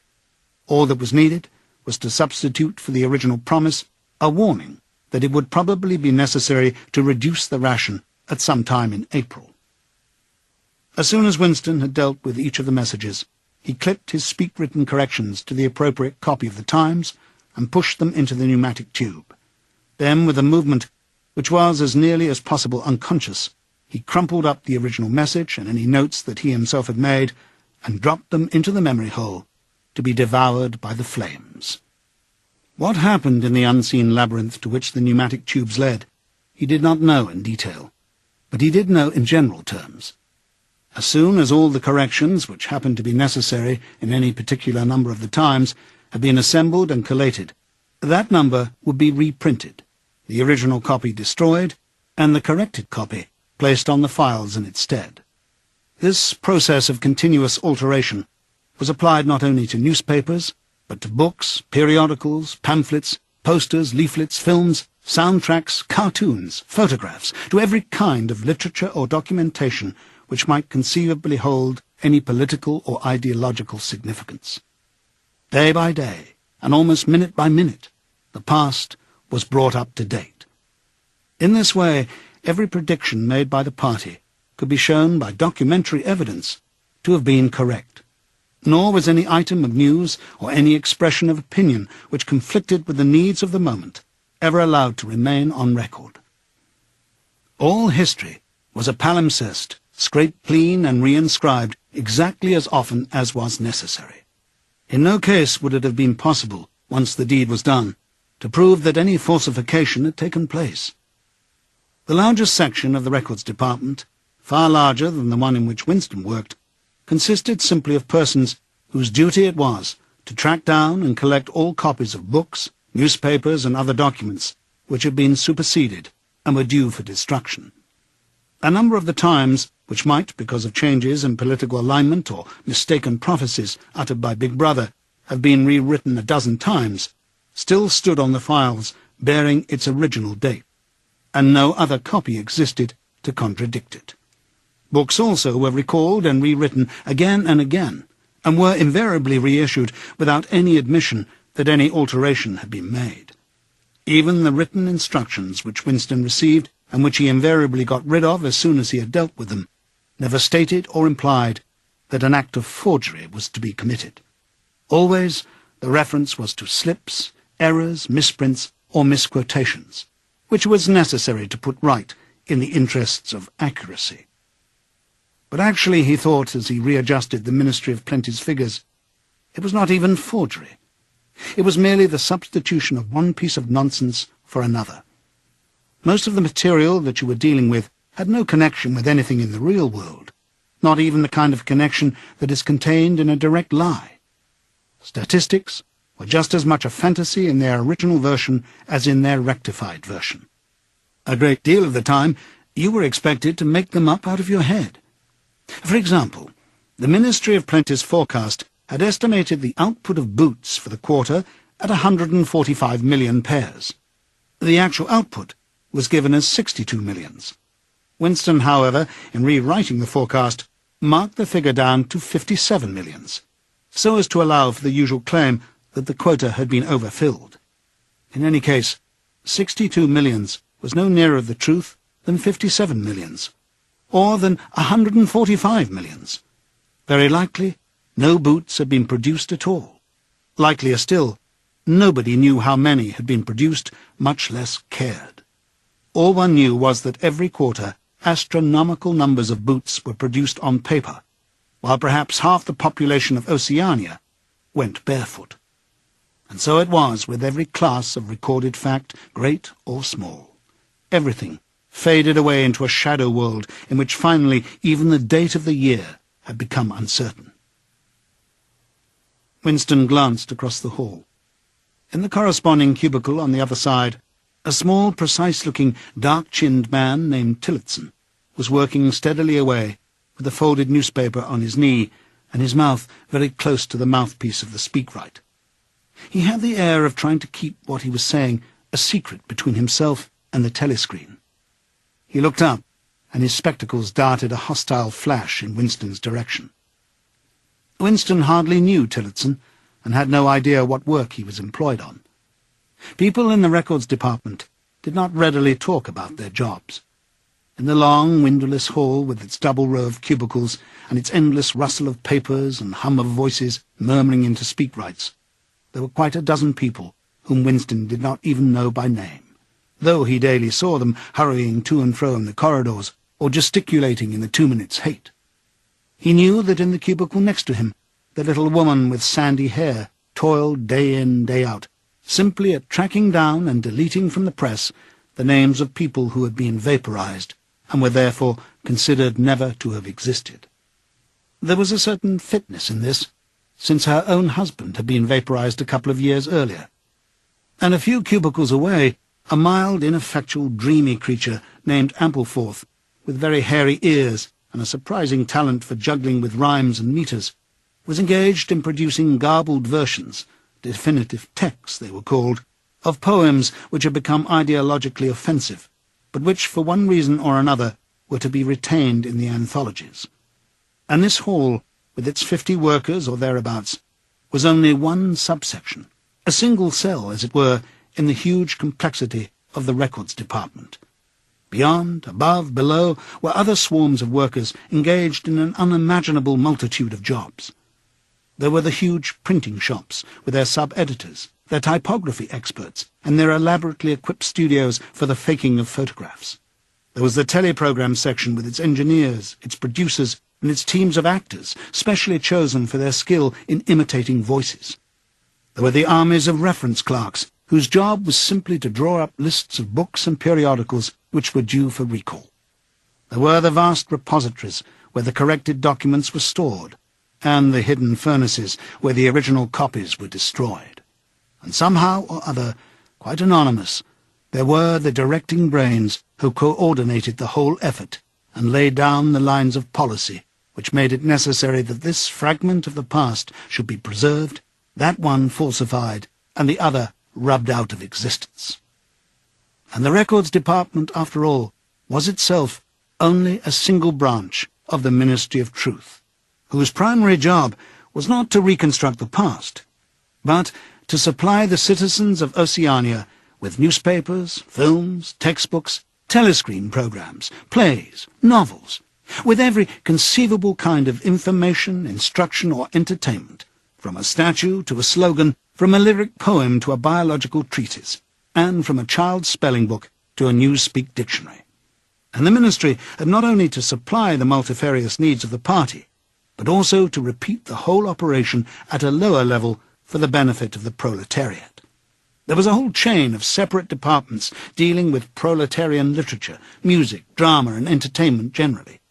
Here were produced rubbishy newspapers containing almost nothing except sport, crime, and astrology, sensational 5-cent novelettes, films oozing with sex, and sentimental songs which were composed entirely by mechanical means on a special kind of kaleidoscope known as a versificator.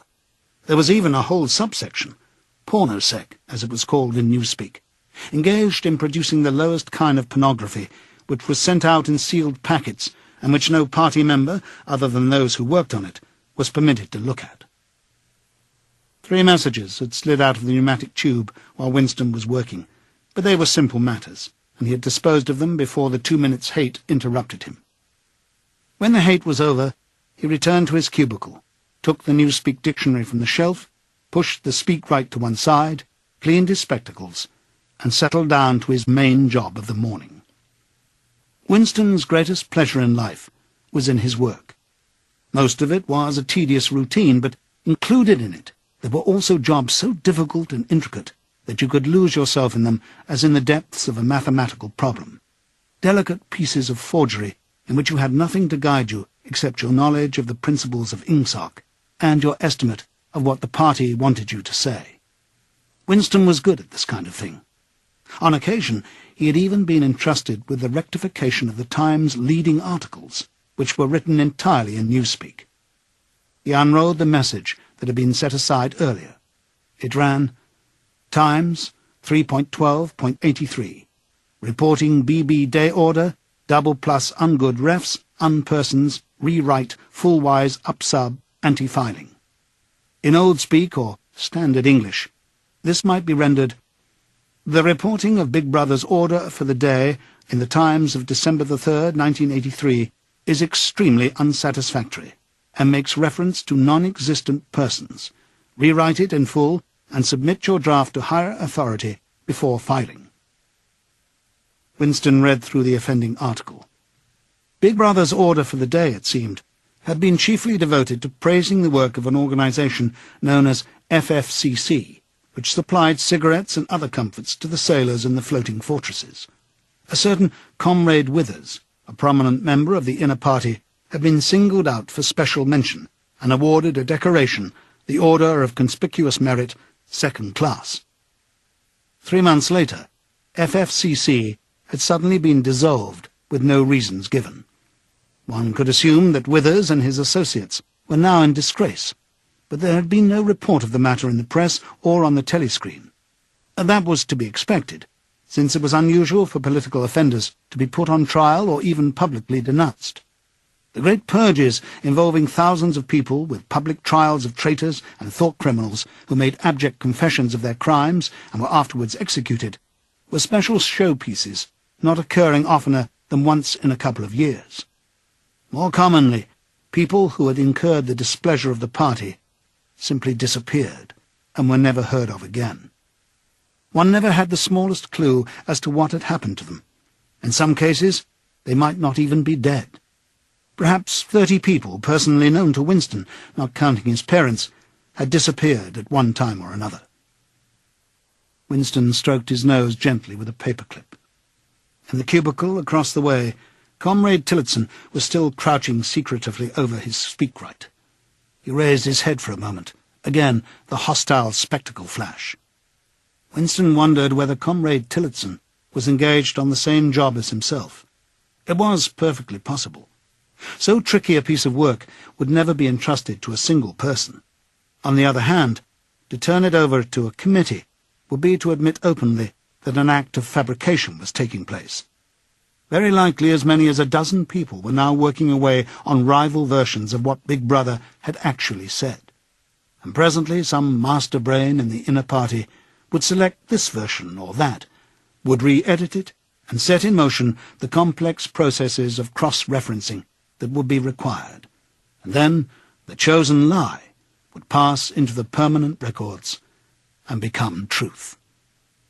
Winston did not know why Withers had been disgraced. Perhaps it was for corruption or incompetence. Perhaps Big Brother was merely getting rid of a too popular subordinate. Perhaps Withers or someone close to him had been suspected of heretical tendencies. Or perhaps, what was likeliest of all, the thing had simply happened because purges and vaporizations were a necessary part of the mechanics of government. The only real clue lay in the words refs unpersons, which indicated that Withers was already dead. You could not invariably assume this to be the case when people were arrested. Sometimes they were released and allowed to remain at liberty for as much as a year or 2 years before being executed. Very occasionally, some persons whom you would believe dead long since would make a ghostly reappearance at some public trial where he would implicate hundreds of others by his testimony before vanishing, this time forever. Withers, however, was already an unperson. He did not exist. He had never existed. Winston decided that it would not be enough simply to reverse the tendency of Big Brother's speech. It was better to make it deal with something totally unconnected with its original subject. He might turn the speech into the usual denunciation of traitors and thought criminals, but that was a little too obvious. While to invent a victory at the front or some triumph of overproduction in the 9th three-year plan might complicate the records too much. What was needed was a piece of pure fantasy. Suddenly there sprang into his mind, ready-made as it were, the image of a certain Comrade Ogilvy, who had recently died in battle in heroic circumstances. There were occasions when Big Brother devoted his order for the day to commemorating some humble rank-and-file party member whose life and death he held up as an example worthy to be followed. Today he should commemorate Comrade Ogilvy. It was true that there was no such person as Comrade Ogilvy, but a few lines of print and a couple of faked photographs would soon bring him into existence. Winston thought for a moment, then pulled the speakwrite toward him, and began dictating in Big Brother's familiar style, a style at once military and pedantic, but because of a trick of asking questions and then promptly answering them. What lessons do we learn from this fact, comrades? The lessons, which is also one of the fundamental principles of INGSOC, that, etc., etc. Easy to imitate. At the age of 3, Comrade Ogilvy had refused all toys except a drum, a submachine gun, and a model helicopter. At 6, a year early, by a special relaxation of the rules, he had joined the Spies. At 9, he had been a troop leader. At 11, he had denounced his uncle to the Thought Police after overhearing a conversation which appeared to him to have criminal tendencies. At 17, he had been a district organizer of the Junior Anti-Sex League. At 19, he had designed a hand grenade which had been adopted by the Ministry of Peace and which, at its first trial, had killed 31 Eurasian prisoners in one burst. At 23, he had perished in action. Pursued by enemy jet planes while flying over the Indian Ocean with important dispatches, he had weighted his body with his machine gun and leapt out of the helicopter into deep water, dispatches and all. An end, said Big Brother, which it was impossible to contemplate without feelings of envy. Big Brother added a few remarks on the purity and single-mindedness of Comrade Ogilvy's life. He was a total abstainer and a non-smoker, had no recreations except a daily hour in the gymnasium, and had taken a vow of celibacy, believing marriage and the care of a family to be incompatible with a 24-hours-a-day devotion to duty. He had no subjects of conversation except the principles of INGSOC, and no aim in life except the defeat of the Eurasian enemy and the hunting down of spies, saboteurs, thought criminals, and traitors generally. Winston debated with himself whether to award Comrade Ogilvy the Order of Conspicuous Merit, and in the end he decided against it, because of the unnecessary cross-referencing that would entail. Once again he glanced at his rival in the opposite cubicle. Something seemed to tell him with certainty that Tillotson was busy on the same job as himself. There was no way of knowing whose version would finally be adopted, but he felt a profound conviction that it would be his own. Comrade Ogilvy, unimagined an hour ago, was now a fact. It struck him as curious that you could create dead men, but not living ones. Comrade Ogilvy, who had never existed in the present, now existed in the past, and when once the act of forgery was forgotten, he would exist just as authentically and upon the same evidence as Charlemagne or Julius Caesar.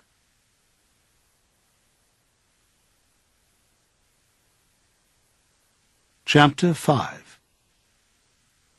In the low-ceiling canteen, deep underground, the lunch queue jerked slowly forward. The room was already very full and deafeningly noisy. From the grill at the counter, the steam of stew came pouring forth with a sour, metallic smell, which did not quite overcome the fumes of Victory gin. On the far side of the room there was a small bar, a mere hole in the wall, where gin could be bought at 10 cents the large nip. "Just the man I was looking for," said a voice at Winston's back. He turned round. It was his friend Sim, who worked in the research department. Perhaps friend was not exactly the right word. You did not have friends nowadays. You had comrades. But there were some comrades whose society was pleasanter than that of others. Sim was a philologist, a specialist in newspeak. Indeed, he was one of the enormous team of experts now engaged in compiling the 11th edition of the Newspeak Dictionary. He was a tiny creature, smaller than Winston, with dark hair and large protuberant eyes, at once mournful and derisive, which seemed to search your face closely while he was speaking to you. "I wanted to ask you whether you've got any razor blades," he said. "Not one," said Winston, with a sort of guilty haste. "I've tried all over the place. They don't exist any longer." Everyone kept asking you for razor blades. Actually, he had 2 unused ones which he was hoarding up. There had been a famine of them for months past. At any given moment there was some necessary article which the party shops were unable to supply. Sometimes it was buttons, sometimes it was darning wool, sometimes it was shoelaces. At present, it was razor blades. You could only get hold of them, if at all, by scrounging more or less furtively on the free market.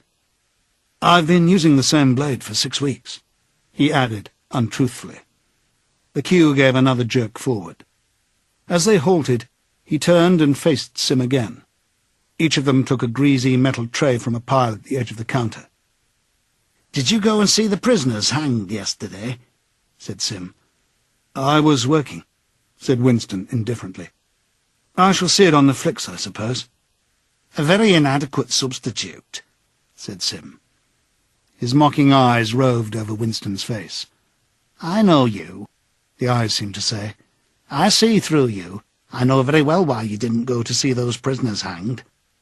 In an intellectual way, Sim was venomously orthodox. He would talk with a disagreeable, gloating satisfaction of helicopter raids on enemy villages, the trial and confessions of thought criminals, the executions in the cellars of the Ministry of Love. Talking to him was largely a matter of getting him away from such subjects and entangling him, if possible, in the technicalities of newspeak, on which he was authoritative and interesting. Winston turned his head a little aside to avoid the scrutiny of the large dark eyes. "It was a good hanging," said Sim reminiscently. "I think it spoils it when they tie their feet together. I like to see them kicking, and above all at the end the tongue sticking right out, and blue, a quite bright blue. That's the detail that appeals to me." "Next, please," yelled the white-aproned prole with the ladle. Winston and Sim pushed their trays beneath the grill. Onto each was dumped swiftly their regulation lunch: metal pannikin of pinkish-grey stew, a hunk of bread, a cube of cheese, a mug of milkless Victory coffee, and 1 saccharin tablet. "There's a table over there under that telescreen," said Sim. "Let's pick up a gin on the way." The gin was served out to them in handless china mugs. They threaded their way across the crowded room and unpacked their trays onto the metal-topped table, on one corner of which someone had left a pool of stew, a filthy liquid mess that had the appearance of vomit. Winston took up his mug of gin. paused for an instant to collect his nerve, and gulped the oily-tasting stuff down. When he had winked the tears out of his eyes, he suddenly discovered that he was hungry. He began swallowing spoonfuls of the stew, which, in among its general sloppiness, had cubes of spongy, pinkish stuff, which was probably a preparation of meat. Neither of them spoke again till they had emptied their pannikins. From the table at Winston's left, a little behind his back, someone was talking rapidly and continuously, a harsh gabble almost like the quacking of a duck, which pierced the general uproar of the room. "How's the dictionary getting on?" said Winston, raising his voice to overcome the noise. "Slowly," said Sim. "I'm on the adjectives. It's fascinating." He had brightened up immediately at the mention of Newspeak. He pushed his pannikin aside, took up his hunk of bread in one delicate hand and his cheese in the other, and leaned across the table so as to be able to speak without shouting. "The 11th edition is the definitive edition," he said. "We're getting the language into its final shape, the shape it's going to have when nobody speaks anything else. When we've finished with it, people like you will have to learn it all over again. You think, I dare say, that our chief job is inventing new words, but not a bit of it.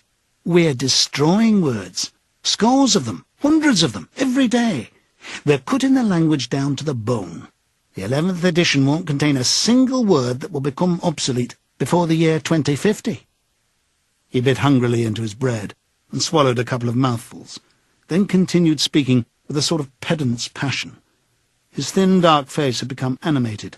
His eyes had lost their mocking expression and grown almost dreamy. "It's a beautiful thing, the destruction of words. Of course, the great wastage is in the verbs and adjectives, but there are hundreds of nouns that can be got rid of as well.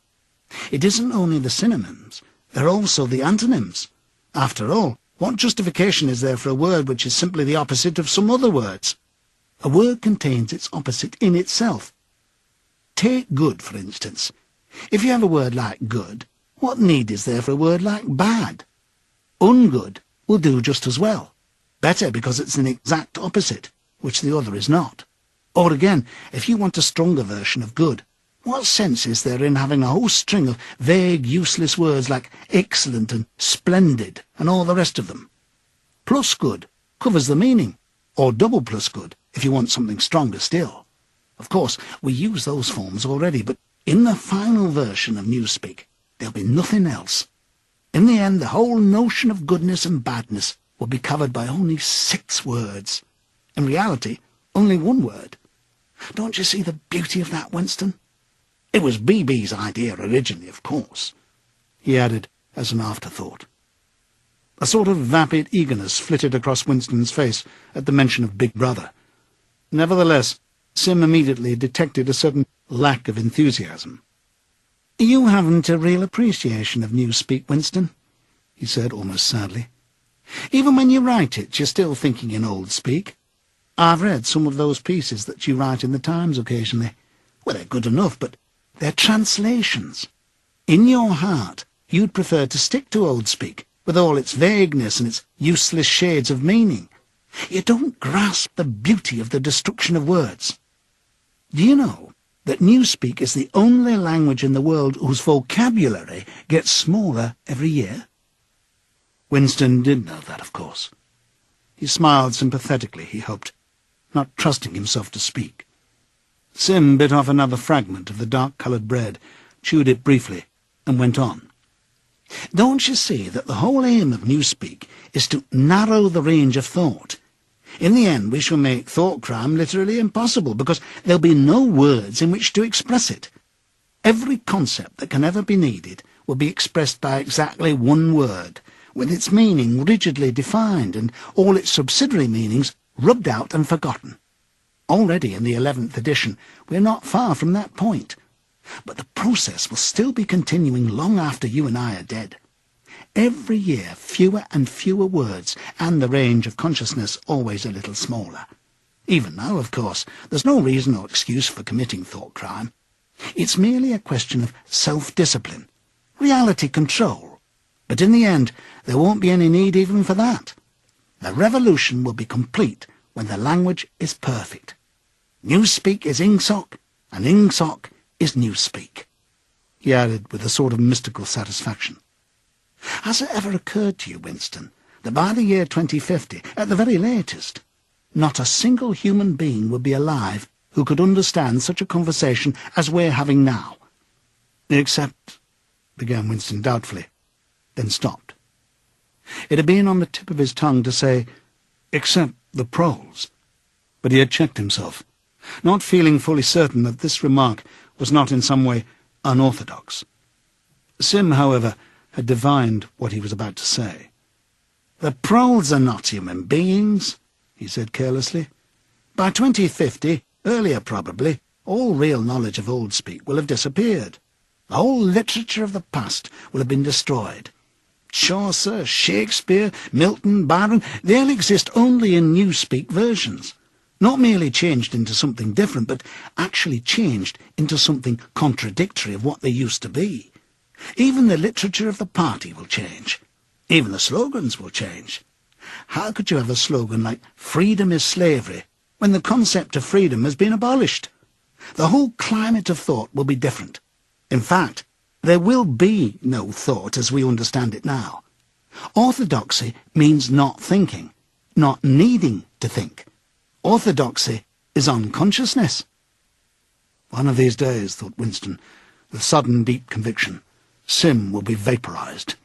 He's too intelligent. He sees too clearly and speaks too plainly.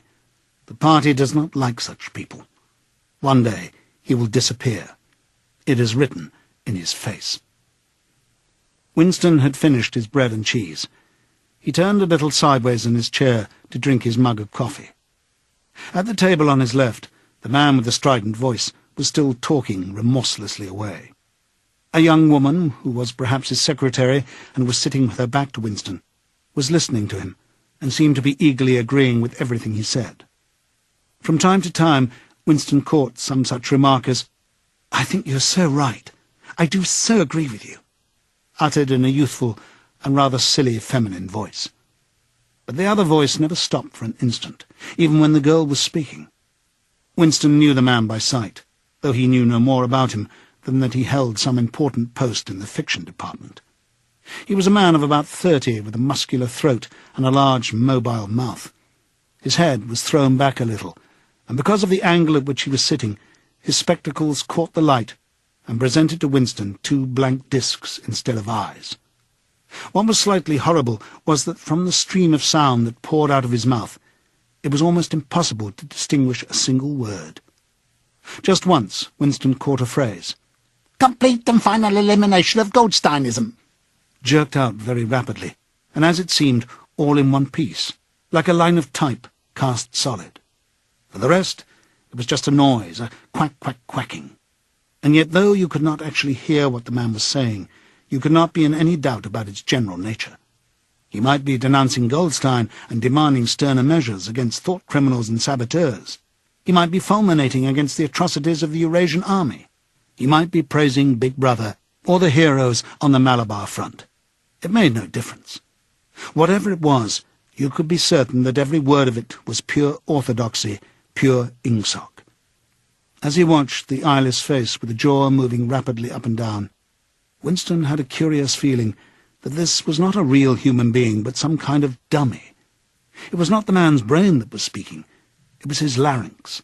The stuff that was coming out of him consisted of words, but it was not a speech in the true sense. It was a noise uttered in unconsciousness, like the quacking of a duck. Sim had fallen silent for a moment, and with the handle of his spoon was tracing patterns in the puddle of stew. The voice from the other table quacked rapidly on, easily audible in spite of the surrounding din. "There's a word in Newspeak," said Sim. "I don't know whether you know it. Duck-speak, to quack like a duck. It's one of those interesting words that have 2 contradictory meanings. Applied to an opponent, it's abuse. Applied to someone you agree with, it is praise." Unquestionably, Sim will be vaporized, Winston thought again. He thought it with a kind of sadness, although well knowing that Sim despised him and slightly disliked him, and was fully capable of denouncing him as a thought criminal if he saw any reason for doing so. There was something subtly wrong with Sim. There was something that he lacked. discretion, aloofness, a sort of saving stupidity. You could not say that he was unorthodox. He believed in the principles of Ingsoc. He venerated Big Brother. He rejoiced over victories. He hated heretics, not merely with sincerity, but with a sort of restless zeal, an up-to-dateness of information, which the ordinary party member did not approach. Yet a faint air of disreputability always clung to him. He said things that would have been better unsaid. He had read too many books. He frequented the Chestnut Tree Cafe, haunt of painters and musicians. There was no law, not even an unwritten law, against frequenting the Chestnut Tree Cafe, yet the place was somehow ill-omened. The old discredited leaders of the party had been used to gather there before they were finally purged. Goldstein himself, it was said, had sometimes been seen there, years and decades ago. Sim's fate was not difficult to foresee, and yet it was a fact that if Sim grasped, even for 3 seconds, the nature of his, Winston's, secret opinions, he would betray him instantly to the thought police. So would anybody else, for that matter. But Sim more than most. Zeal was not enough. Orthodoxy was unconsciousness. Sim looked up. "Here comes Parsons," he said. Something in the tone of his voice seemed to add, "That bloody fool." Parsons, Winston's fellow tenant at Victory Mansions, was in fact threading his way across the room, a tubby, middle-sized man with fair hair and a frog-like face. At 35 he was already putting on rolls of fat at neck and waistline, but his movements were brisk and boyish. His whole appearance was that of a little boy grown large, so much so that although he was wearing the regulation overalls, it was almost impossible not to think of him as being dressed in the blue shorts, grey shirt and red neckerchief of the spies. In visualizing him, one saw always a picture of dimpled knees and sleeves rolled back from pudgy forearms. Parsons did, indeed, invariably revert to shorts when a community hike or any other physical activity gave him an excuse for doing so. He greeted them both with a cheery, "Hello, hello," and sat down at the table, giving off an intense smell of sweat. Beads of moisture stood out all over his pink face. His powers of sweating were extraordinary. At the community centre, you could always tell when he had been playing table tennis by the dampness of the bat handle. Sim had produced a strip of paper on which there was a long column of words, and was studying it with an ink pencil between his fingers. "Look at him, working away in the lunch hour," said Parsons, nudging Winston. "Keenness, eh? What's that you've got there, old boy? Something a bit too Brady for me, I expect. Smith, old boy, I tell you why I'm chasing you. It's that sub you forgot to give me." "Which sub is that?" said Winston, automatically feeling for money. About a quarter of one's salary had to be earmarked for voluntary subscriptions, which were so numerous that it was difficult to keep track of them. "For Hate Week, you know, the house-to-house fund. I'm treasurer for our block. We're making an all-out effort, going to put on a tremendous show. I tell you, it won't be my fault if old Victory Mansions doesn't have the biggest outfit of flags in the whole street. $2, you promise me?" Winston found and handed over 2 creased and filthy notes, which Parsons entered in a small notebook, in the neat handwriting of the illiterate. "By the way, old boy," he said, "I hear that little beggar of mine let fly at you with his catapult yesterday. I gave him a good dressing down for it. In fact, I told him I'd take the catapult away if he does it again." "I think he was a little upset at not going to the execution," said Winston. "Ah, well, what I mean to say, shows the right spirit, doesn't it? Mischievous little beggars they are, both of them, but talk about keenness.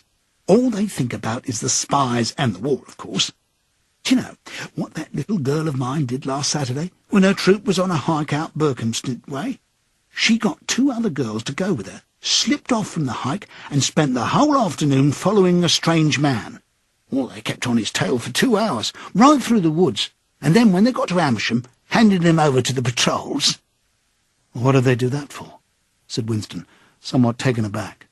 Parsons went on triumphantly. "My kid made sure he was some kind of enemy agent. Might have been dropped by parachute, for instance. But here's the point, old boy. What do you think put her onto him in the first place? She spotted he was wearing a funny kind of shoes, Said she'd never seen anyone wearing shoes like that before, so the chances were he was a foreigner. Pretty smart for a nipper of 7, eh? "What happened to the man?" said Winston. Oh, that I couldn't say, of course. But I wouldn't be altogether surprised if... Parsons made the motion of aiming a rifle and clicked his tongue for the explosion. "Good," said Sim abstractly, without looking up from his strip of paper. "Of course, we can't afford to take chances," agreed Winston dutifully. "What I mean to say, there is a war on," said Parsons. As though in confirmation of this, a trumpet call floated from the telescreen just above their heads. However, it was not the proclamation of a military victory this time, but merely an announcement from the Ministry of Plenty. "Comrades!" cried an eager, youthful voice. "Attention, comrades! We have glorious news for you. We have won the battle for production.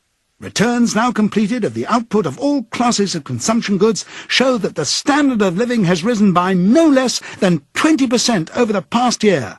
All over Oceania this morning there were irrepressible, spontaneous demonstrations when workers marched out of factories and offices and paraded through the streets with banners voicing their gratitude to Big Brother for the new, happy life which his wise leadership has bestowed upon us. Here are some of the completed figures. Foodstuffs—" The phrase, "our new, happy life," recurred several times. It had been a favourite of late with the Ministry of Plenty. Parsons, his attention caught by the trumpet call, sat listening with a sort of gaping solemnity, a sort of edified boredom. He could not follow the figures, but he was aware that they were in some way a cause for satisfaction. He had lugged out a huge and filthy pipe, which was already half full of charred tobacco. With the tobacco ration at 100 grams a week, it was seldom possible to fill a pipe up to the top. Winston was smoking a Victory cigarette, which he held carefully horizontal. The new ration did not start till tomorrow, and he had only 4 cigarettes left. For the moment he had shut his ears to the remoter noises, and was listening to the stuff that streamed out of the telescreen. It appeared that there had even been a demonstration to thank Big Brother for raising the chocolate ration to 20 grams a week. And only yesterday, he reflected, it had been announced that the ration was to be reduced to 20 grams a week. Was it possible that they could swallow that after only 24 hours? Yes, they swallowed it. Parsons swallowed it easily, with the stupidity of an animal.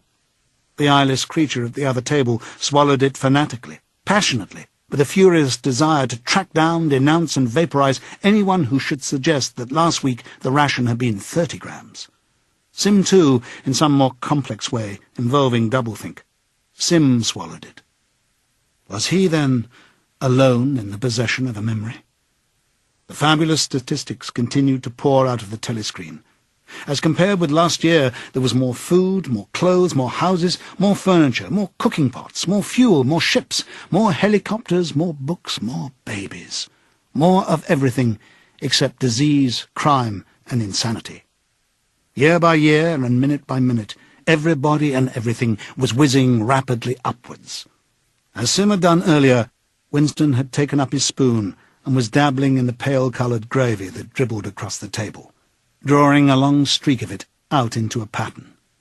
He meditated resentfully on the physical texture of life. Had it always been like this? Had food always tasted like this? He looked around the canteen.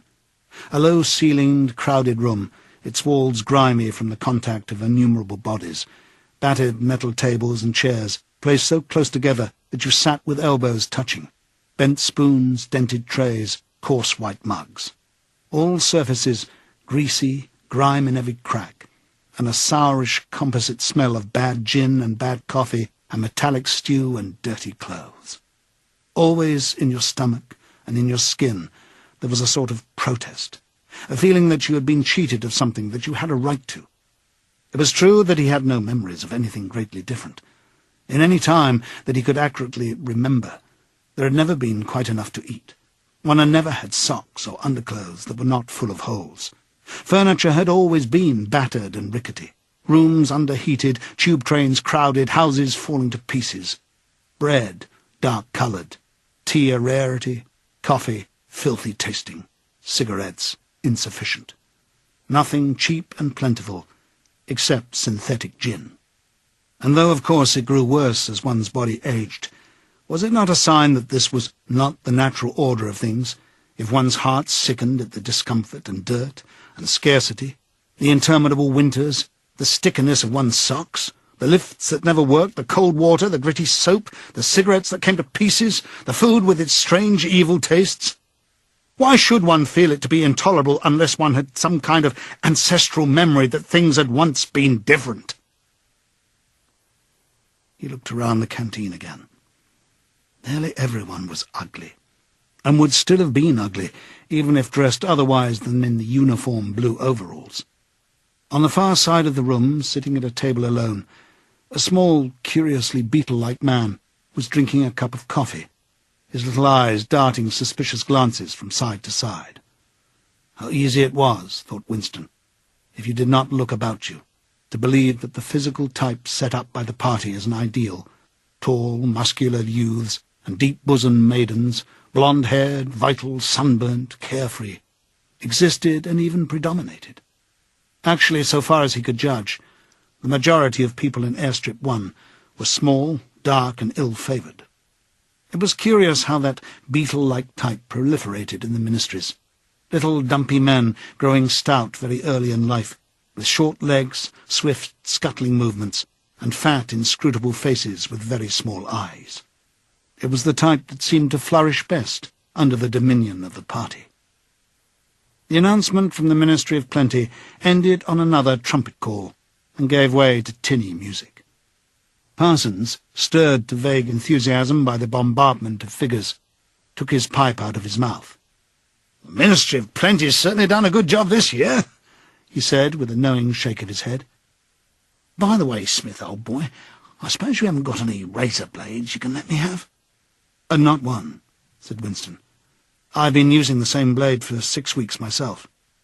"Oh, well, just thought I'd ask, old boy." "Sorry," said Winston. The quacking voice from the next table, temporarily silenced during the ministry's announcement, had started up again, as loud as ever. For some reason, Winston suddenly found himself thinking of Mrs. Parsons, with her wispy hair and the dust in the creases of her face. Within 2 years, those children would be denouncing her to the thought police. Mrs. Parsons would be vaporized. Sim would be vaporized. Winston would be vaporized. O'Brien would be vaporized. Parsons, on the other hand, would never be vaporized. The eyeless creature with the quacking voice would never be vaporized. The little beetle-like men who scuttled so nimbly through the labyrinthine corridors of the ministries, they, too, would never be vaporized. And the girl with dark hair, the girl from the fiction department, she would never be vaporized either. It seemed to him that he knew instinctively who would survive and who would perish, though just what it was that made for survival, it was not easy to say. At this moment, he was dragged out of his reverie with a violent jerk. The girl at the next table had turned partly round and was looking at him. It was the girl with dark hair. She was looking at him in a sidelong way, but with curious intensity. The instant that she caught his eye, she looked away again. The sweat started out on Winston's backbone.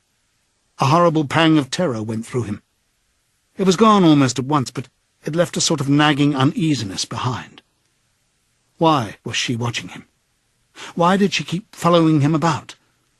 Unfortunately, he could not remember whether she had already been at that table when he arrived or come there afterwards. But yesterday, at any rate, during the 2 minutes' hate, she had sat immediately behind him, when there was no apparent need to do so. Quite likely her real object had been to listen to him and make sure whether he was shouting loudly enough.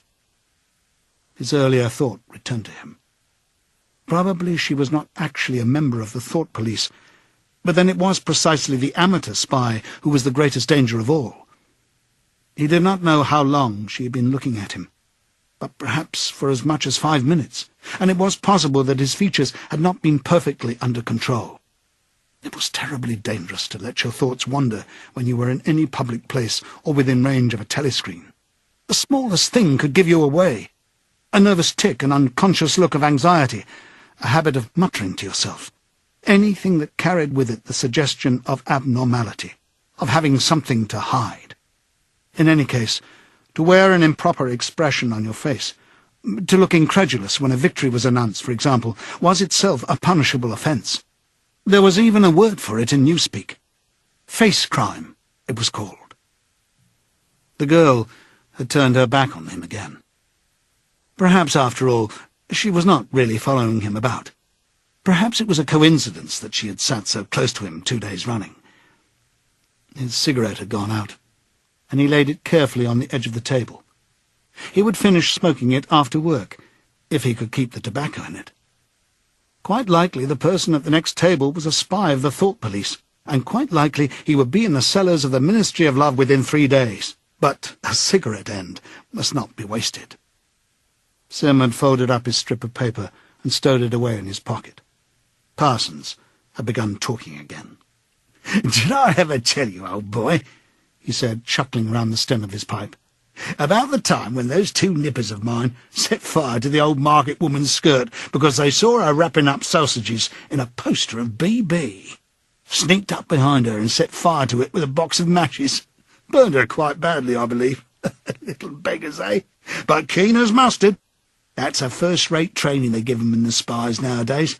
Better than in my day, even. What do you think's the latest thing they've served them with? Ear trumpets for listening through keyholes. My little girl brought one home the other night, tried it out on our sitting-room door, and reckoned she could hear twice as much as with her ear to the hole. Of course, it's only a toy, mind you. Still, gives 'em the right idea, eh?" At this moment the telescreen let out a piercing whistle. It was the signal to return to work. All 3 men sprang to their feet to join in the struggle around the lifts, and the remaining tobacco fell out of Winston's cigarette.